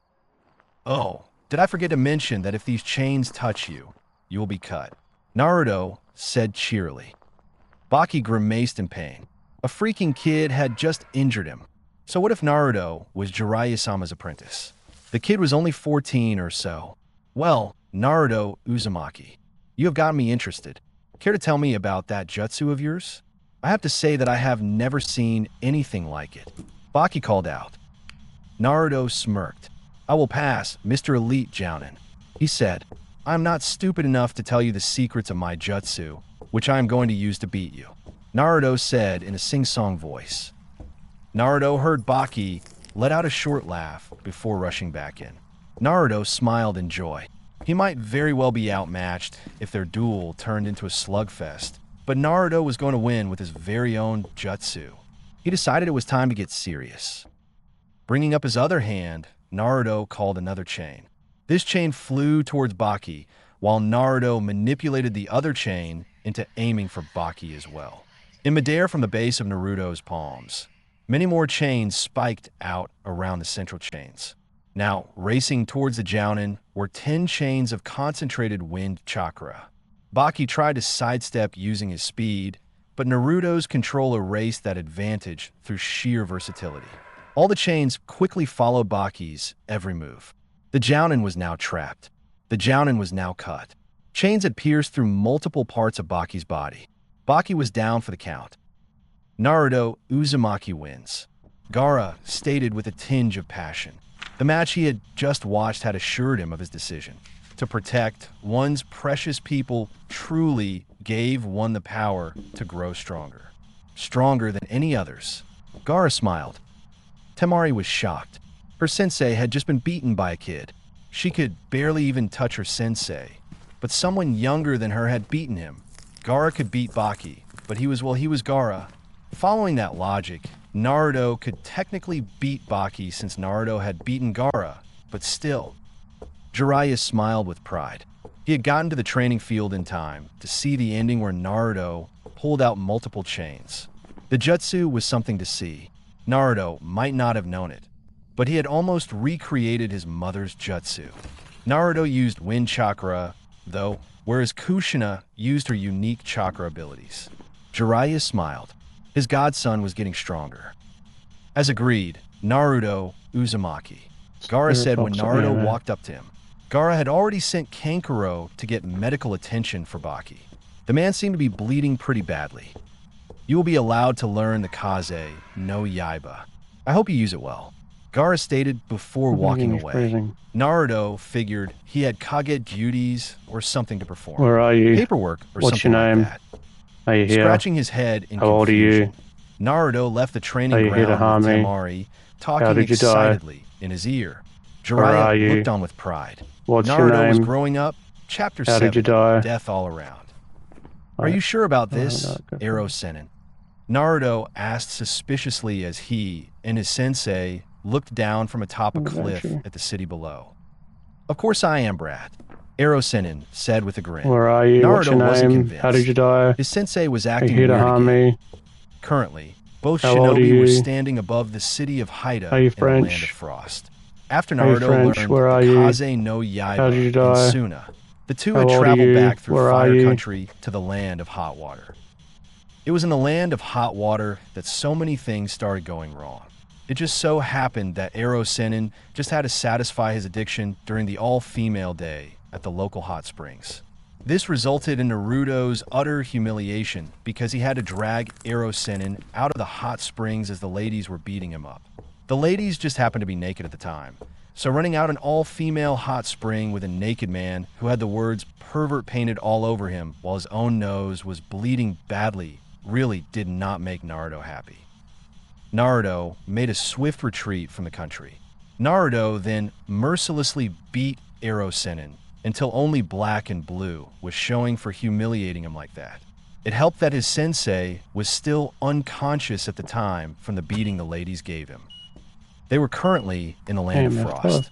A couple weeks earlier, they had received a letter from Bachan. She, knowing the general area they were in through the toads, wanted them to make contact with a ninja clan about an herb they cultivated.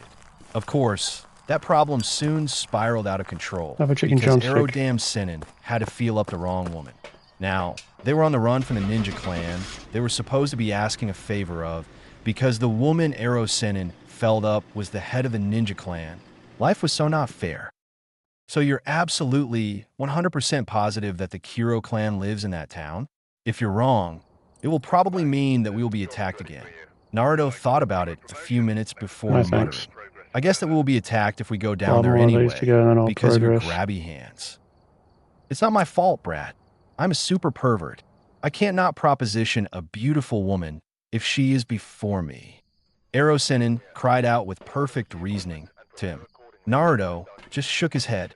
His sensei was one of a kind. So what's the game plan this time, Ero Sennin? Do we go in there with jutsu ready, or do we sneak in?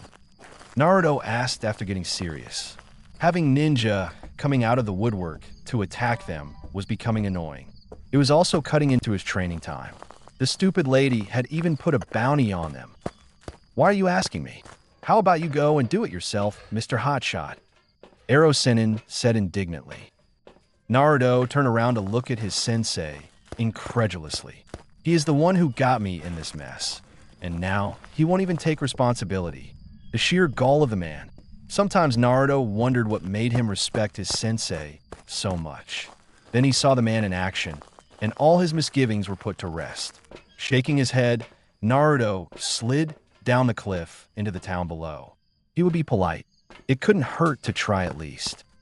Jiraiya looked on as his student used his advancing chakra control to perfectly slide down a cliff.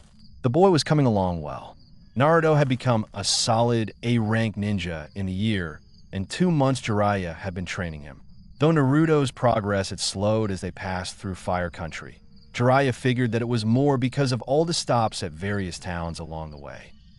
After spending an additional 3 weeks in Wind Country for Naruto to learn the Kaze no Yaiba, Jiraiya had then spent another couple of months helping Naruto make the jutsu his own as they traveled through Fire Country.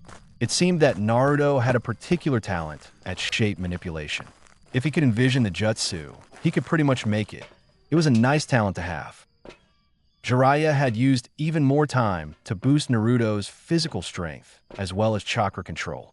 That was actually the real reason they were in the land of hot water in the first place. To make sure Naruto's chakra control was up to the level Jiraiya figured it should be. Jiraiya just got a little distracted by bounty and breasts placed in front of him. I mean, seriously, who could blame me? Jiraiya chuckled to himself. The monetary bounty placed upon them did give him more opportunities to train Naruto, though. That was the only reason he hadn't already forced the Kiro clan head to rescind the bounty.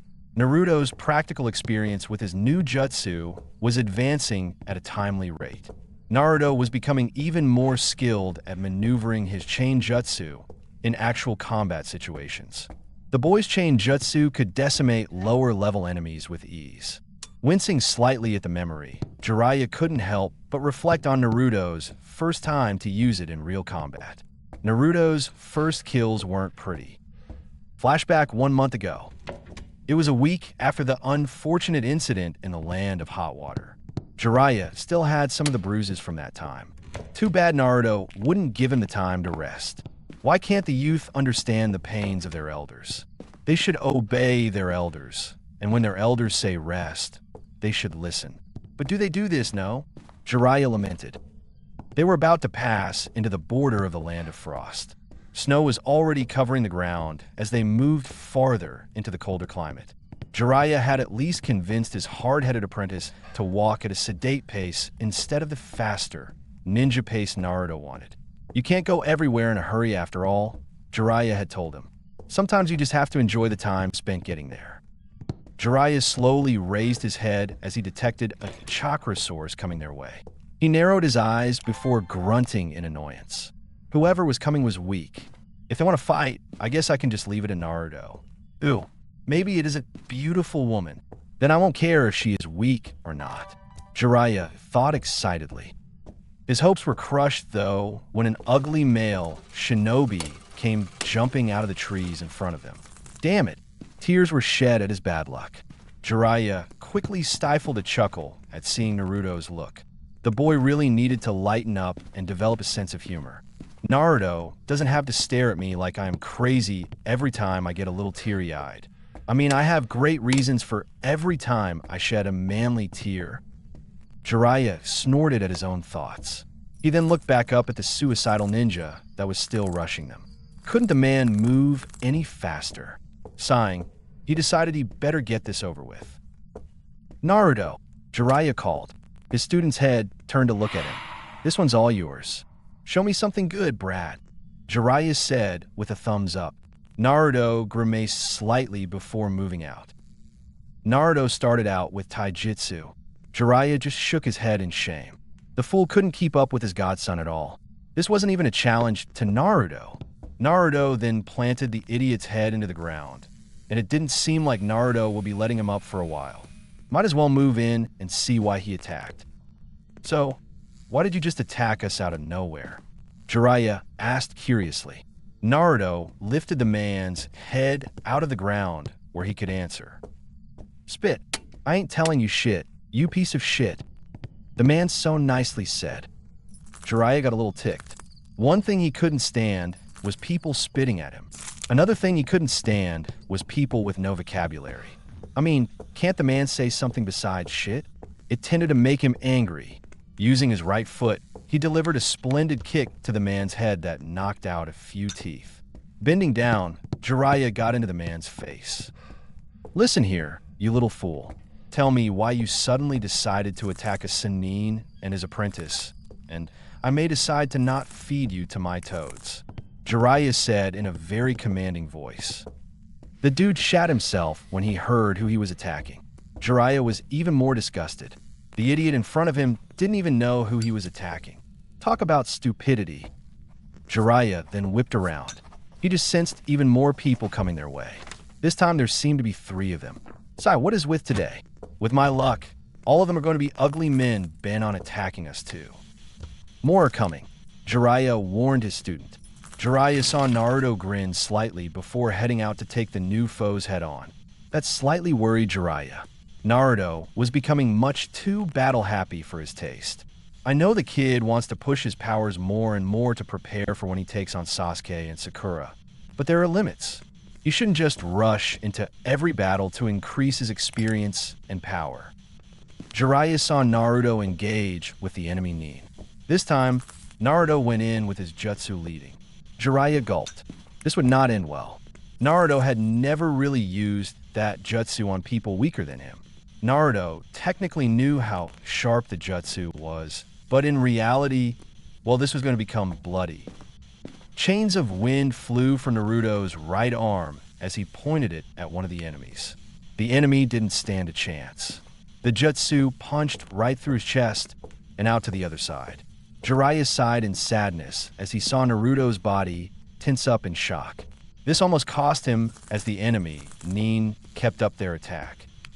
Naruto finally broke out his shock, but his next move almost sent him right back into it. With his jutsu still active and piercing the dead Nin, Naruto moved his arm to attack the ninja on the right. This caused the chain stuck through the dead ninja to move right, almost completely bisecting the already dead body. Blood flew everywhere. The jutsu also caught the ninja on the right at shoulder height. The man was caught blindsided, and he was cut in half. The ninja on the left faltered only for a second at his comrades' deaths, but Naruto was able to use that against him. His chain bent to the left and circled around Naruto before it impaled the man through the heart. All 3 attacking ninja were dead. The ninja they had captured earlier had also pissed himself. Jiraiya just sighed. He just knew it was going to be a long night, as he could already hear Naruto throwing up. Jiraiya turned around, patted the downed ninja on the head, extracted the information he needed, and then went to take care of the emotional wreckage that happened to be his student. Jiraiya was right. It was a long night. Flashback end. Naruto reached the bottom of the cliff and headed into the city. He was looking around for someone to give him information when he suddenly stopped and sweat dropped. It was obvious where he was going. The Kuro clan, in their wisdom, had shinobi posted all around their building. It was like they were afraid or something. Why would they be afraid? Naruto thought sarcastically. They only got the news that Ero Sennin was coming after them for trying to kill him. Naruto walked up to the door. The ninja looked like they were about to attack, but Naruto only knocked on the door. Politeness. Thy name is Naruto. The door was opened by a servant who let Naruto in.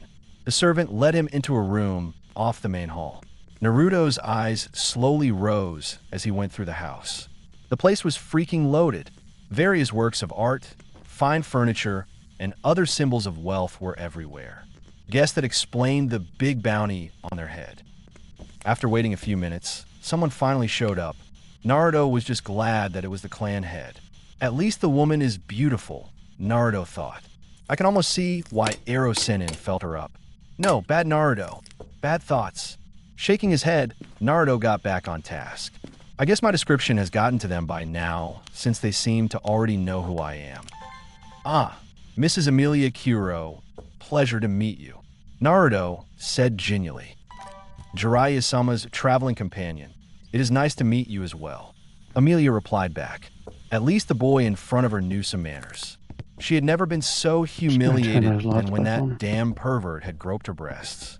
It wasn't until later that she found out just who she had put a bounty on. It worried her even more when most of the people who attacked the Sennin and his companion ended up defeated, and some even ended up dead. Now, all she wanted to do was sort out this huge misunderstanding. Naruto Uzumaki, Mrs. Naruto clarified. Now, let's get down to business. My sensei and I would greatly appreciate you getting rid of our bounty. It has caused us some trouble and is really interfering with my training. If you get rid of the bounty, no harm will come to you and your clan. Naruto said still with a genial air about him, though it did slip slightly when he mentioned trouble. Amelia gulped. Not only had she put a bounty on a Sannin, she had also put one on his apprentice. The boy in front of her was probably some kind of super ninja himself. She wanted to cry at the unfairness of life. I think that sounds like a great idea, Mr. Uzumaki. I will be more than happy to consent with your request, Amelia said with guarded relief. It didn't seem like Jiraiya and his student were going to utterly destroy her life after all. She had been worried. I would also like a sample of a herb your clan cultivates. I believe a small sample of the Kiroyan leaf would be fair compensation for the trouble you have put us through, don't you? Naruto asked with a smile. A very innocent smile, that is. Okay. Amelia shook slightly. The boy in front of her was slightly creepy. She was starting to get the feeling that he really didn't like her. She couldn't really guess why, but some of the dead ninja had been said to be literally bisected. Maybe the boy in front of her had been responsible because Jiraiya usually was not attributed powers that bisected people. The power to summon 100 feet toads and turn an entire country to mud, yes, but the power to cut people in half, no. Ninja were funny that way. Of course, Mr. Uzumaki. Amelia gushed nervously. She really didn't want the boy in front of her to kill her. Getting up quickly, Amelia rushed from the room to the herb garden in the back. Digging up a small plant, she gently placed it in a pot before writing down the instructions on how to care for it. She was going to do all she could to save her ass. Ninja who had their name mentioned when people talked about the strongest in the continent usually had a lot of blood in their history. Amelia was sure that Jiraiya was How old are you?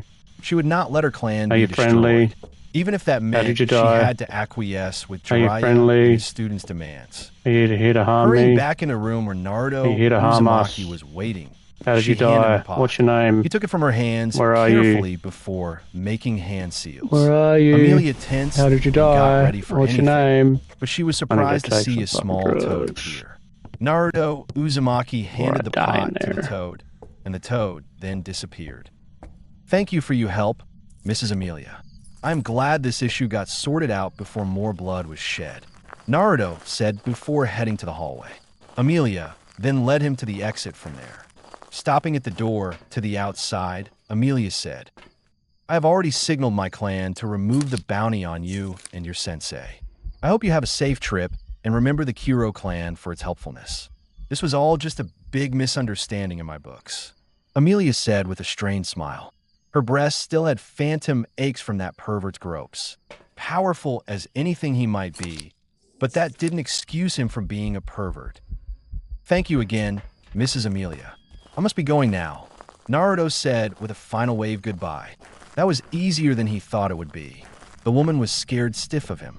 Ero Sennin's name by itself was enough to send the weaker shinobi and shinobi clans running. Interesting. I wonder if my own name will scare people at some point in the future. Naruto pondered. Naruto made his way out of the town. He was extremely glad to have gotten that mess sorted out. Because of all that trouble, he had to kill for the first time. Well, it was more like he learned the true power of his wind jutsu. Wind cut, and the human body was very cuttable. Naruto grimaced as he remembered the blood that splashed everywhere.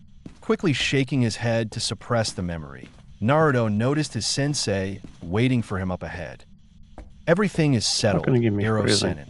The Kiro clan agreed to get rid of the bounty, and they expressed their sincere apologies for their screw-up. I also already sent Bachan her herb through the toads. Naruto reported. How old are you? Jiraiya grinned. His student was learning. How old are you? He had accomplished all their goals without even getting into a fight. All this diplomatic stuff would be good experience for when Naruto reached the sea of Hokage. Hokage were only one part fighter. The other part was diplomat. Naruto was growing in both areas. Jiraiya was proud to say, That's good, Brad, Jiraiya said happily. Now we won't have anyone on our tails as we go to your next training spot. Naruto was interested. The last real training spot they had used was the desert. Where was Ero Sennin taking him now? The mountains. We are headed to the mountains of the land of frost. There you will pit yourself against the cold itself in a fierce struggle for survival. You will be deprived of food, warmth, and clothing. Will you survive or will you perish? Let's go and find out. Ero Sennin yelled out melodramatically. Naruto, sweat dropped before tears leaked down his eyes. I was joking. I didn't really want to go to the mountains that have recorded temperatures of below 0 degrees F. Naruto yelled out from the comforts of his mind. Naruto moped as he followed his sensei into the next hell Ero-Sennin had planned for him. But look on the bright side, Naruto. I have an awesome idea for a new jutsu. Jiraiya said to lift his student's spirit. Naruto just cried even more. Is probably something pervy. Naruto lamented.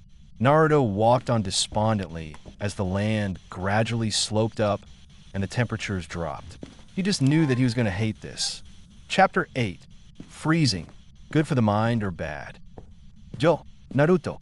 Ero-Sennin aided. How was your night out? He choked out before bursting out laughing. Naruto looked at his sensei. His eyes narrowed. His nostrils flared. His nipples were hard. It was below 0 degrees F, and Naruto only had a loincloth to cover his nudity with. Ero-Sennin had had the most brilliant idea. It went something along the lines of, let's throw Naruto out into the freezing cold snow in the mountains without any clothes on. To toughen him up was Ero-Sennin's excuse. Naruto wasn't buying it. I really hate you, Ero-Sennin. I really hate you. If it is the last thing I do, I will make you suffer. Naruto growled out. Ero-Sennin just smiled. Well, how Naruto was going to enjoy wiping that smile away. Plans started rolling in the devious mind of Naruto Uzumaki. I do this for your own good, Brad. Remember that. With my training, you'll get better in no time. That's why you will be on your own for the next 6 months. While you're out there, I want you to work on your futon abilities. I will also be visiting you periodically to spar and test your capabilities. Jiraiya explained while getting serious. Last night and the day before were both just warm-ups for the real thing. Naruto knew. Ero-Sennin was going to start throwing him out into the snow all by himself for months at a time as the actual training. It was Ero-Sennin's idea that the cold would shape his body into the fittest it could possibly be. What better way to develop strength than to throw your entire being against the freezing cold? Naruto thought contemplatively. He still wasn't too sure about the whole idea, but he was starting to warm to it. Jiraiya himself was a tad bit worried. Even with chakra to help stay warm, only using the lightest clothes in freezing weather could kill even the toughest shinobi. He just had to believe in Naruto, though. The boy would pull through. It was the only thing that Naruto would allow. So Jiraiya would place his faith in his student. If Naruto didn't pull through, Jiraiya just shook his head. He didn't even want to imagine what Tsunade would do to him. Naruto nodded his head to his sensei. Ero-Sennin might come up with the stupidest, cliché ideas for training, but Naruto had to admit that they sure worked well. He knew that living in the snow for months would test his body to the limit. Not only would he have to use chakra control to stay warm, Naruto would also have to find food and shelter. And if a blizzard came up, Naruto shivered. Suffice to say that it will be very hard to live on my own in this environment. Come with me, Brad. Let's get you warm before I give you some last tips. Ero-Sennin said as he led him into the cabin they had been occupying. Naruto sighed with relief as soon as he stepped in. The cabin was warm. After a day and night in the snow, warmth was a great feeling. After a couple of hours of rest and recuperation for Naruto, Jiraiya decided to give his last bits of advice. It was around midday, and Jiraiya wanted Naruto gone by 2. The mountain they were on was only the first in the range. Jiraiya was going to make sure that his student went much deeper into the mountain range for Naruto's months-long sojourn. Ugh, Jiraiya said with a clap of his hands. First off, let me talk about your self-made jutsu. Your Kaze no Chun is a jutsu of amazing cutting power. It has speed, versatility, and a really sharp edge. The only problem with that jutsu is that people can see it and possibly block it. Thus I had you learn the Kaze no Yaiba, Jiraiya said in his best teacher voice.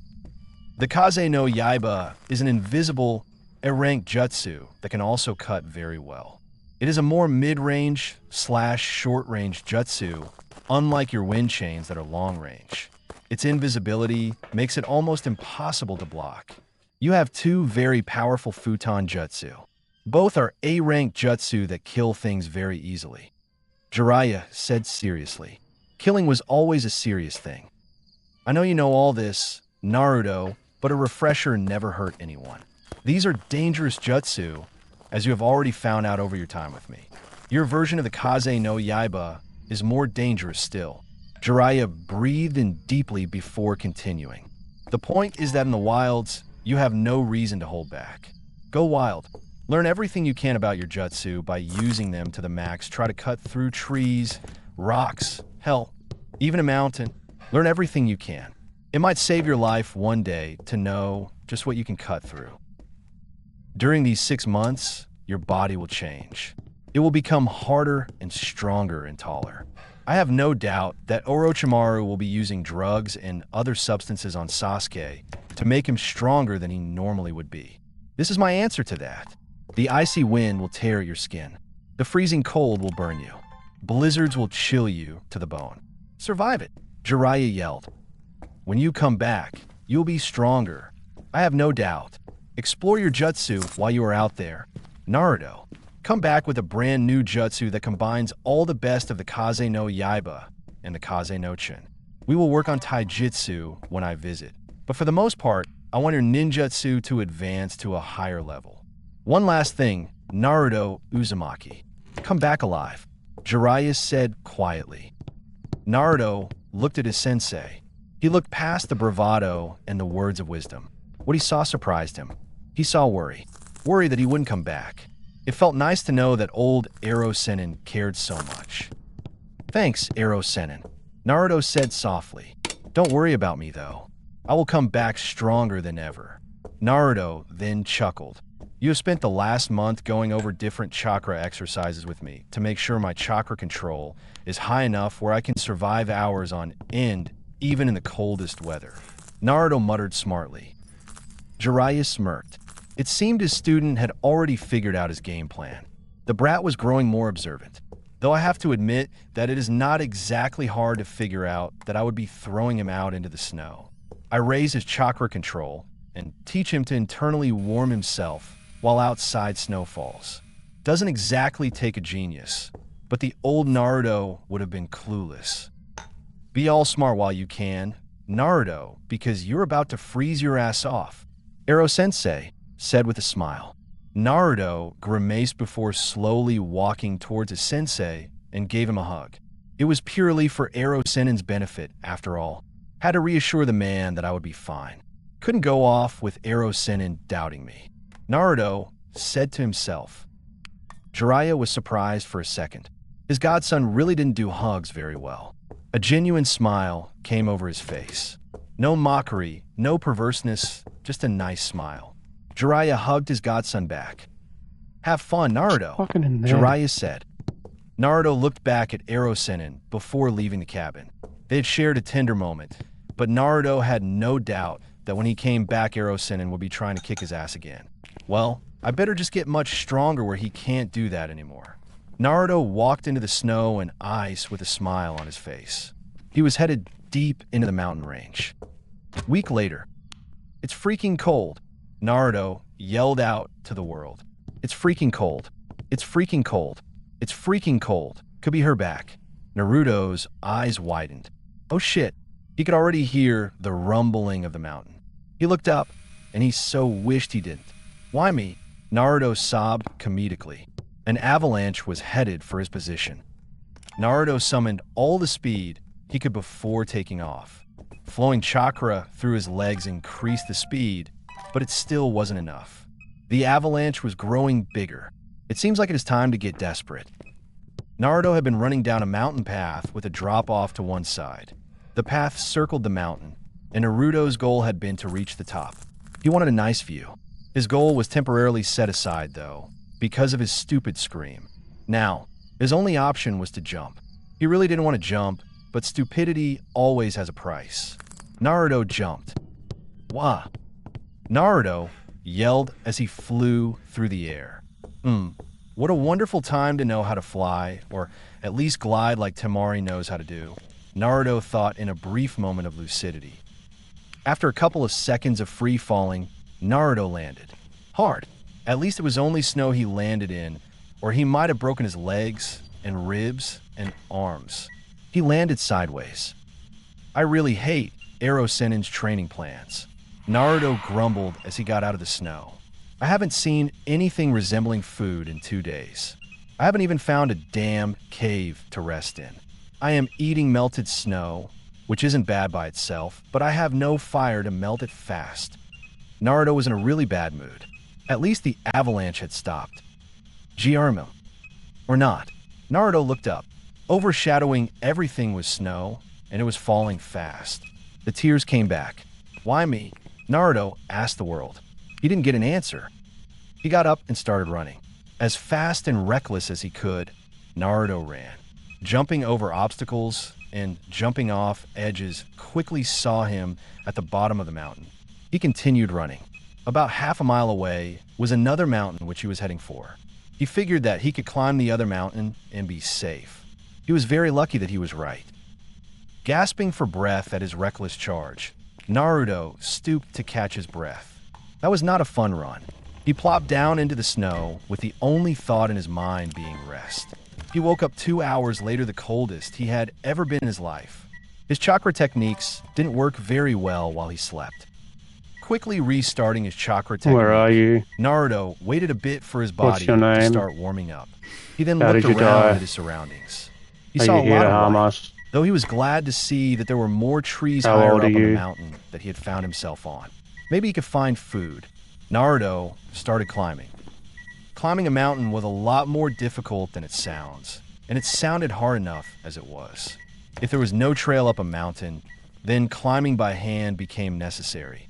This meant that one hand has to be placed in front of the other while the feet keep the balance.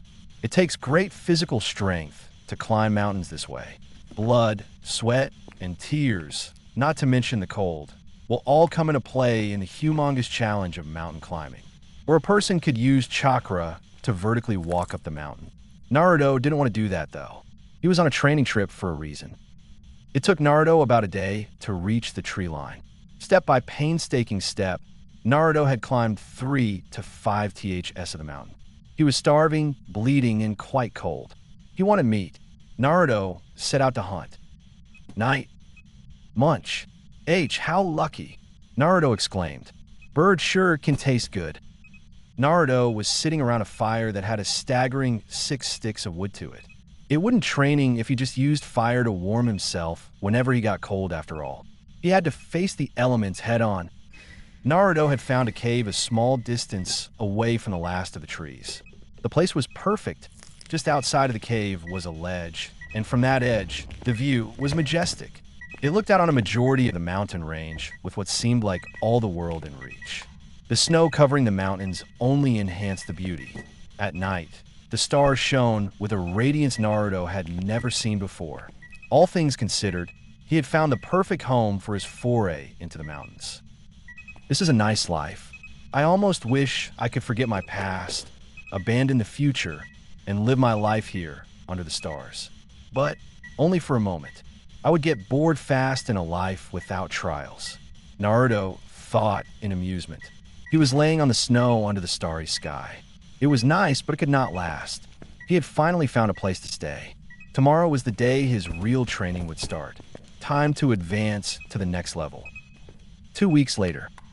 The morning dawned as the sun peeked over the mountain tops, and Naruto Uzumaki was there to greet the dawn. He was sitting in a cross-legged position at the very edge of the ledge by his cave. Slowly, spinning around him were chains. They came from the palms of his hands as he focused on increasing his control. As time passed, more and more chains appeared until Naruto almost disappeared behind chains of wind. As noon approached, Naruto opened his eyes. The color of his jutsu met his eyes.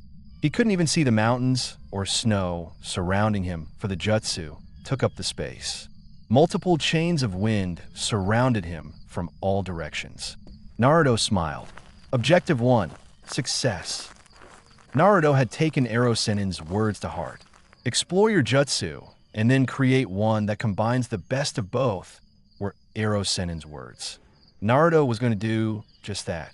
He was going to make sure his chain jutsu reached infamy. 1 month later. "I love my genius," Naruto said with a smirk. Naruto was standing in a clearing with tree stumps and tree trunks all around him. He had just unleashed his jutsu, and the trees didn't exactly make it. Naruto raised his arm as he walked towards the only tree he had left standing.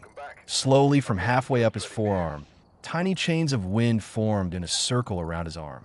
They extended and combined until they reached 2 feet from his fingers' tips. A chain sword was formed. Naruto cut down the tree with a smile on his face. "Oh yes, I do love my genius," Naruto said with a laugh. 1 week later, Naruto was sitting inside his cave, staring hard at the back wall. This particular wall bore the brunt of his annoyance. Naruto just couldn't get the stupid application to work right. Every time he tried to use the Kaze no Chun from his feet, it just wouldn't work. Naruto remembered Kakashi Sensei saying that chakra channeling was hardest from a feet, but this was ridiculous. Even using hundreds of clones was having no real help. After having come up with a close combat version of his chain jutsu, Naruto had figured that it would be cool to launch chains from his feet if the situation ever arose. It would definitely be surprising. What started out as more of a joke than anything quickly evolved to a valued project, which was starting to piss Naruto off. He just couldn't get the damn thing to work. "Okay, calm down, Naruto. Maybe I'm molding the wind chakra wrong. All the wind chakra I have used before has come from my hands, so it would make sense that I'm doing it wrong from my feet." Naruto thought logically as he tried to calm himself down. He really hated not being able to do stuff. "I guess it's back to the drawing board then, until I can get this down." Naruto sighed as he walked out into the snow. 2 months later, Naruto was whistling happily as he explored one of the mountains he had never been to. Why shouldn't he be happy? Everything was going great. A month ago, he had finally figured out how to use the Kaze no Chun from any part of his body. His physical conditioning was coming along well. He was pretty well accustomed to the cold by this time. Everything was going swell. Ero Sennin had even been by a few times and had seemed proud of his progress. He would have been doing even more training today, but his need for food had overruled his desire to train. Naruto was finding out that a person couldn't stay in one place too long eating all the animals, or the animals would eventually either leave or run out. Naruto needed food. He was hoping for a bear or deer, but birds sounded just as good. Naruto didn't even care what kind of bird anymore. He had pretty much eaten every kind that made their home in the mountains. Running through the snow, Naruto looked at his surroundings. Rocks and snow, with the occasional tree, were all he could see. It was slightly depressing. After the amazing view from his personal mountain, this mountain sucked. It could have sucked because he was at the base of the mountain, whereas his mountain cave was at the top, but Naruto chose to ignore common sense this once.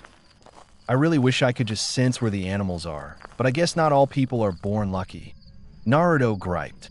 "I mean, I could just be like, find animal, and then I would have my supper, lunch, and breakfast." Naruto said excitedly. Then he remembered that he couldn't actually do that. He started sulking. Hunger does strange things to people. Looking up after coming out of his sulk, Naruto finally found what he was looking for.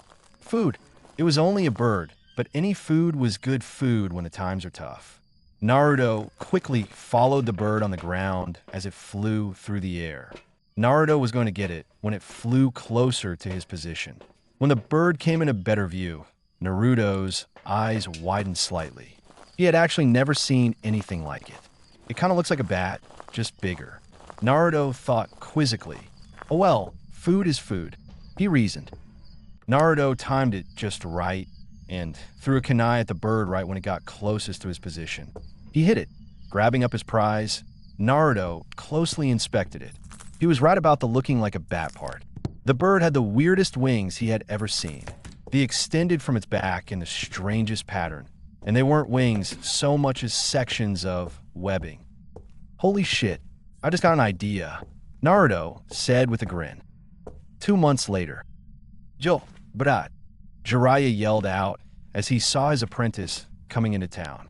The last time Jiraiya had went to test his student, He had told him to come into town in the land of frost when his time in the mountains was up. It was time to see the results of training. Jiraiya had to admit to being impressed. Naruto had no shirt on as he entered town, and many of the girls were staring with slack-jawed awe. Jiraiya chuckled. His godson was starting to get the girls. The girls did have something to be impressed about. Naruto's body had been chiseled into perfect shape. Rock-hard muscles could be seen just about everywhere a muscle could be. Jiraiya couldn't be more proud as he saw one of the girls swoon when Naruto asked her for some water. Naruto was so going into his next book, maybe under the name of Ronio or something along those lines. Samantha didn't have much going for her. She lived in a small village in the small country of the Land of Frost. She knew everyone in her village, and most were pretty boring. The only thing she really had as a positive in her life was her sharp eyesight. Thus, she was the first to see the absolute god walking into the village. Samantha's eyes widened to epic proportions as her heart started beating faster, and a blush came to her cheeks. He is gorgeous, she inwardly squealed. Golden hair that fell to his neck, abs of steel that shone in the sun, biceps, oh how she wanted to squeeze his biceps, pecs that looks amazing, and a body and face that had absolutely zero excess fat on it. And the best thing about the boy, he had no shirt on. Samantha was drooling. Samantha looked around to see her friends and neighbors and mom all staring at the blonde-haired person walking into their village. What? No fair. I saw him first. She was so not sharing this dude. Then the man, who actually looked younger than she first thought, did something that almost caused her to hyperventilate. He walked towards her. He's coming towards me. He's coming towards me. He's coming towards me. Do I look presentable? Is my hair straight? Do I have something in my teeth? She thought while panicking. Excuse me, Mississippi. Do you know where I can get some water? The blonde-haired hunk asked her. Samantha did the only thing any sane girl would do in her position. She fainted. Naruto's sweat dropped. All he wanted was some water. Oh well, looks like I'll just go over to where Ero-Sennin is waiting. I can already see him getting out his notebook to take notes on this scene. Sigh. Naruto shook his head slightly as he walked over to his sensei. Jo, Ero-Sennin, Naruto said tiredly. He hadn't gotten much sleep in the past 2 months. His newest jutsu had called to him whenever he tried to sleep. He just couldn't rest well until the jutsu was finished. Naruto could happily and proudly say that his newest jutsu was most likely his best yet. It combined the Kaze no Chun and the Kaze no Why the fuck Yeba is this thing moving forward? He couldn't wait to see Ero-Sennin's astonished face. Naruto, Ero-Sennin said with a nod. I can tell you're tired, so how about you go rest at the room I have rented? I will spar with you in a couple of weeks, so you can have some time to adjust to the serious climate change. Going from -0 degrees F weather to 50 degrees higher must be difficult. Naruto agreed gratefully. He wanted sleep, and he was going to get it. Naruto headed to the hotel Ero-Sennin had pointed out to him while mentally going over a checklist of all he had accomplished over his time away from Ero-Sennin. Checklist. Base skills rose, check. Futon Jutsu explored, expanded, adapted, made better, check. New awesome Jutsu, check. Ability to pretty much survive anywhere, check. Chakra control increased, check. Strength and speed rose, check. Will to do whatever it takes to defeat Sasuke and Sakura, check. Naruto went to bed with a smile that day. Whatever would come would come. He would be ready to face it head-on without running away or being scared. Naruto was prepared. He had stared death in the face for 6 months. If he had made even the slightest wrong move on multiple occasions throughout his training, he would have died. Naruto had come to no longer fear death, and that was a particularly lightning experience. Naruto was ready. Chapter 9, wrapping it up. Naruto concealed himself in the bushes as his target came ever closer to him. It was a simple assignment Ero-Sennin had given him. All he had to do was take out a crime boss who was passing through the area. Simple stuff.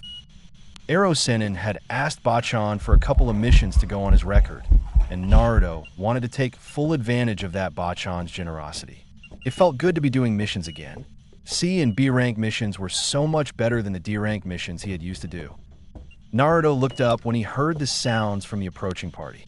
His target was surrounded by an entourage of what looked like thugs. 10 people surrounded a man in the middle in a box formation. Naruto smiled. He wouldn't be hindered at all. He would take out his target without the thugs even knowing he was there. Once the men were about to pass his position, Naruto acted. Naruto timed his jutsu just right for it to slip between the thugs.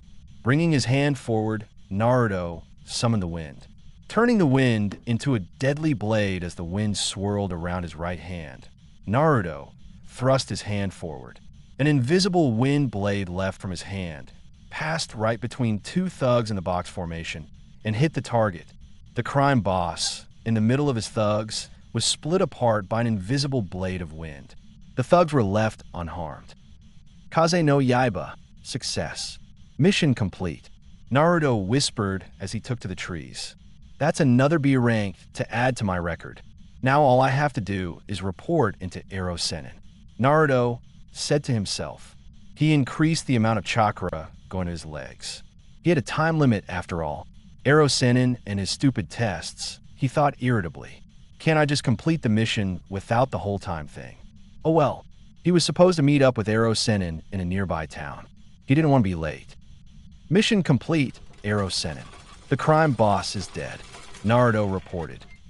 Jiraiya looked at his apprentice with an eye twitch. Naruto had been increasingly willing to take on killing missions lately. Naruto, the boy who used to not even seem to know that ninja actually killed people, was taking on assassination missions. It almost saddened him to know that his godson, who broke down into tears after his very first kill, was probably never coming back. Almost. Now his godson was quite the capable shinobi. Naruto had hardened his heart. The death of his enemies did not have much of an effect on Naruto anymore. Jiraiya had decided the best thing to train Naruto in after he had returned from the mountains was an experience. Practical experience was something his student was lacking. Naruto might have had all the skills of a powerful jounin, but his mission record was filled with D-rank missions and not much else. Jiraiya couldn't have his student have such a flimsy mission record. He had made the amazingly wise decision to ask Tsunade Haim for some missions in the area they were traveling in at the time, and the rest was history. That was 5 months ago. Of course, Jiraiya didn't stop training Naruto. He just moved their training into more familiar territory. Jiraiya had figured some Rasengan training would consume their remaining time together, but Naruto had blown that out of the water when he managed to increase the size of the Rasengan in a staggering month and a half. Jiraiya hated Kage Bunshin sometimes. It was so unfair. He had also given Naruto 2 simple Suiton jutsus just in case he ever needed them. Jiraiya was not sure if Naruto had actually ever used them in battle before or not. The brat was very attached to his chain jutsu. Naruto had also learned how to do the Rasengan one-handed. Then again, Naruto should have known how to do that from the start. After looking back on it, Jiraiya had to admit that he had been kinda lazy in letting Naruto get away with only learn how to do the Rasengan with a clone as support. Well, I guess that's water under the bridge now. No point in lamenting past actions, especially considering how strong Naruto has been able to become. Yep, just a few more years, and the boy might have a chance at my level. He thought with a cocky grin. That's good, Brad. Walk with me, Jiraiya said as he downed his drink and walked out of the bar they was in. There is only 1 month left until we return to Konoha. You have grown a lot on this trip, and I think I have found a good graduation exam. Jiraiya informed his apprentice. Oh, Naruto said speculatively. This sounds interesting. Jiraiya nodded. One of my more well-placed informants has told me that one of Orochimaru's elite is going to be heading into river country soon. My task for you is to eliminate him. I don't know if you ever saw him when you chased after the Uchiha, but it was the fatter one, Jirobo, Jiraiya told his apprentice. Naruto, sweat dropped at Arrow Sennin's description of the guy. The fatter one. Not the best description I have ever heard. Oh well, I guess it doesn't matter as long as I can take him out. Naruto's voice could be heard as they exited the town and started jumping through the trees. Sounds like fun. 3 days later, river country. Naruto was not having a fun time. The trip to River Country had gone smoothly enough. Once they got into River Country, Ero Sennin had split up with him at the small town of Like, so Naruto could begin his final test.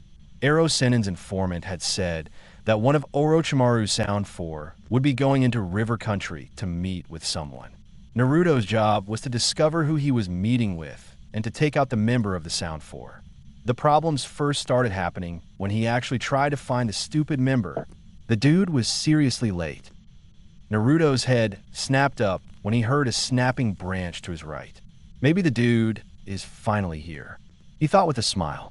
Naruto was definitely ready for a good challenge. Stupid bitch, sending me all the way out here just for some stupid jutsu. Can't Orochimaru-sama just recreate the jutsu? Jirobo mumbled to himself as he practically flew through the trees. Jirobo had been traveling with only short breaks since leaving Rice Country. Ever since they had discovered a clan who specialized in a very potent right-hand jutsu, Sasuke just had to learn it. And so that stupid bitch just has to send me to get it. Why couldn't the mighty Uchiha go and learn it himself? He has the Sharingan after all. All he had to do was look at a clan member using the jutsu for him to basically learn it. As Jirobo muttered to himself, Naruto was enhancing his ears while silently following after him. I wonder if the bitch is Sakura. He thought amusedly. I could easily understand if that is her new nickname. Anybody stupid enough to follow a boy into becoming a missing nin should be considered a bitch. Naruto's eyes widened when he saw something heading towards his head. He ducked. When he turned around to see what it was, he was surprised to see it was a giant rock. His eyes quickly darted back to the orange-haired boy. He was gone. Naruto concentrated his senses on trying to find his enemy. Okay, he is not anywhere near me, and I don't believe he had the time to get out of my range. That means he is underground somewhere. That ties in with the rock sent at me. Naruto jumped into the trees after reaching his conclusion. He would be safer the higher up he was. GRGHM. Naruto's eyes widened as the tree he was in started shaking. The damn idiot was causing a freaking earthquake. Naruto started jumping from tree to get out of the jutsu's range. He got out of it safely after narrowly dodging a falling tree. Hey, trash, why don't you stop cowering up there in those trees and come down here to die? Jirobo yelled out from his position on the ground. Naruto scoffed at the stupidity of the boy. Who goes and gives away their position like that? At least if all the other elite of Orochimaru were this stupid, their defeat would be a piece of cake. Naruto summoned a clone to fight against the kid below him. Naruto watched in surprise as Jirobo seemed to know right where the clone landed on the ground. The boy rushed his clone and struck it once. The clone poofed away. Naruto gulped. That was a really hard punch. That might very well be close to Bachan's strength. Combine that with his Doton abilities and, well, I have a slight problem. Naruto summoned a couple more clones to attack. They fell in a circle pattern around Jirobo to surround him. Once they hit the ground, each clone sped towards the boy in the middle in a staggered attack pattern. The Naruto clones went on the offensive using taijutsu and the occasional kunai. Jirobo snorted. The trash he was facing was weak. Well, a little workout never hurt anyone. Jirobo stomped his foot on the ground. The earth started to move again. From out of the ground, spikes appeared and pierced each of the clones. Jirobo then bent down and hit the ground with his hand. Doton, Dorio Dango, Earth Release, Earth Mausoleum Dumpling, he called out. Jirobo picked up a huge piece of the earth in his hands. He then threw it at the tree he knew the trash was hiding in. He really loved his earth sensor power. As long as someone touched something on the ground in his area, he knew where they were. Naruto almost started crying at the size of the boulder heading towards the tree he was in. How is he knowing where I am? He questioned himself. Unless he's just guess on where he is throwing that big-ass boulder, which I kind of doubt. He must know where I am. That complicates things if he can somehow find me. Naruto snorted. I guess Orochimaru's elites are not as bad as I first thought. Jumping over the flying boulder, Naruto kicked off a tree to speed toward Jirobo. Kunai in hand, Naruto attacked. Most of his slashes were blocked, but Naruto was able to land a few cuts. Their exchange continued until Jirobo stomped his foot on the ground, causing another miniature earthquake to appear. This kid has some powerful jutsu.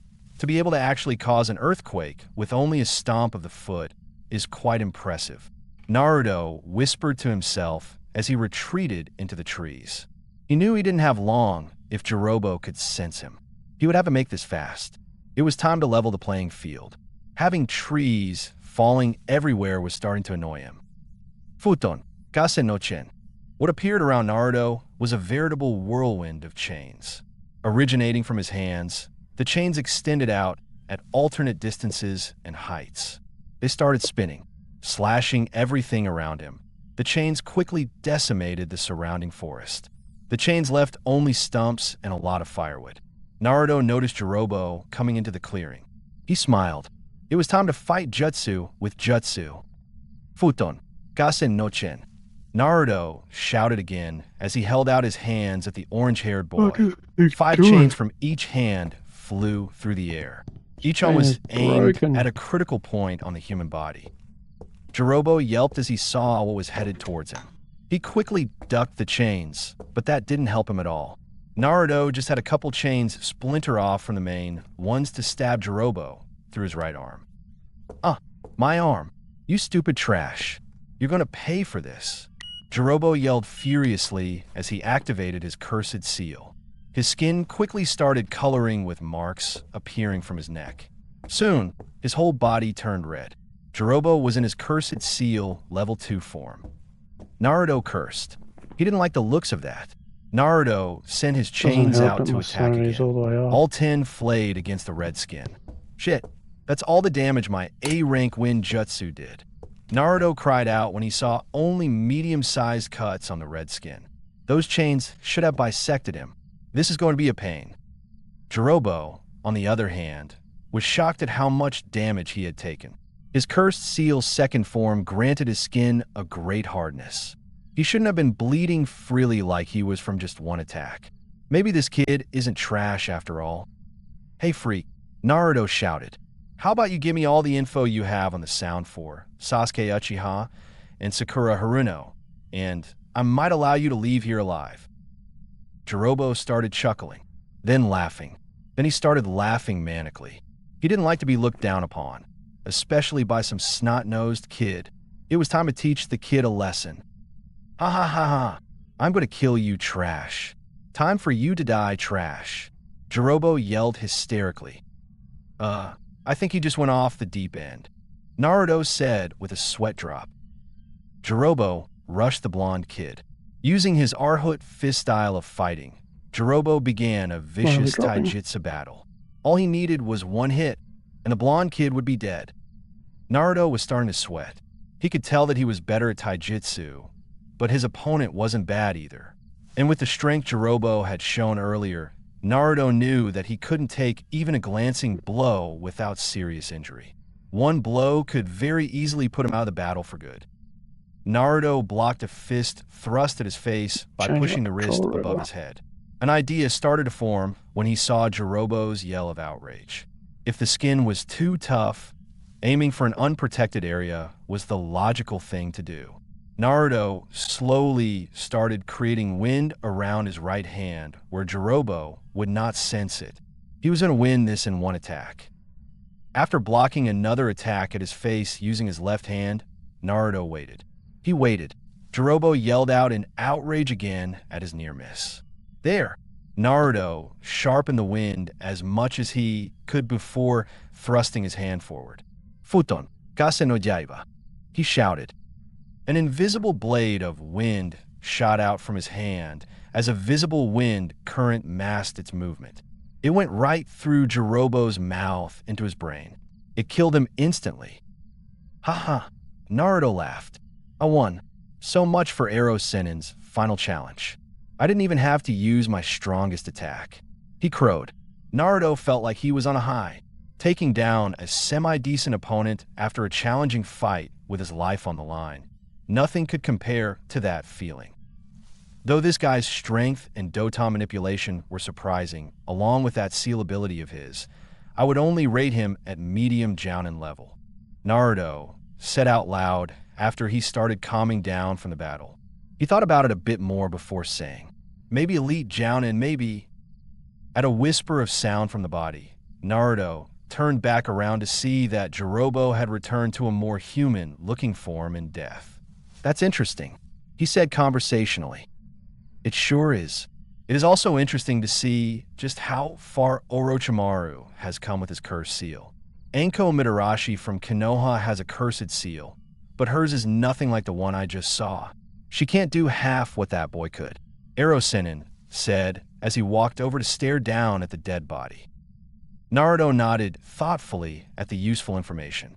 He didn't know that about Anko, who, if you remember correctly, was his old Chunin exam instructor. He was also not surprised that Erosenin was around. It wouldn't have been much of a test if Erosenin couldn't judge his performance. I guess that means Sasuke will have one as well, Naruto said quietly. Most likely, but you also can't ignore the fact that Sakura could also have one. From what I have seen, anyone who has a cursed seal will automatically get a major power upgrade. If you find yourself fighting either one of them or any more of Orochimaru's elites, you will have to be very careful, Erosenin said, while walking over to place his hand on Naruto's shoulder. I think it's a mauling. Naruto gave his sensei a nod before looking at the body one more time. I still have a long road to go. It was probably better for me not to have used my newest attack anyway. It is nowhere near the level I know it can be. A powerful supplementary jutsu like that should be able to accomplish a whole lot more than I have previously been able to do. Especially considering the whole point of the jutsu. I'm going to have to work even harder to get to Erosenin's level. Naruto shook his head. Fun times are ahead, it seems. Pupil and sensei walked out of the clearing heading for a much-needed rest. After they arrived at the hotel they were staying in, and Jiraiya made sure that Naruto was asleep, Jiraiya summoned a toad. Jiraiya summoned Jiratora.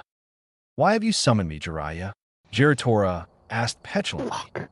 It is time to start teaching Naruto how to control the Kyuubi. Jiraiya told the toad. Naruto's will is strong. He can do it.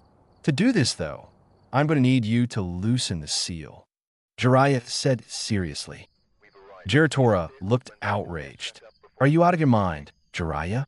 Weakening the seal that holds back the Kyuubi is folly.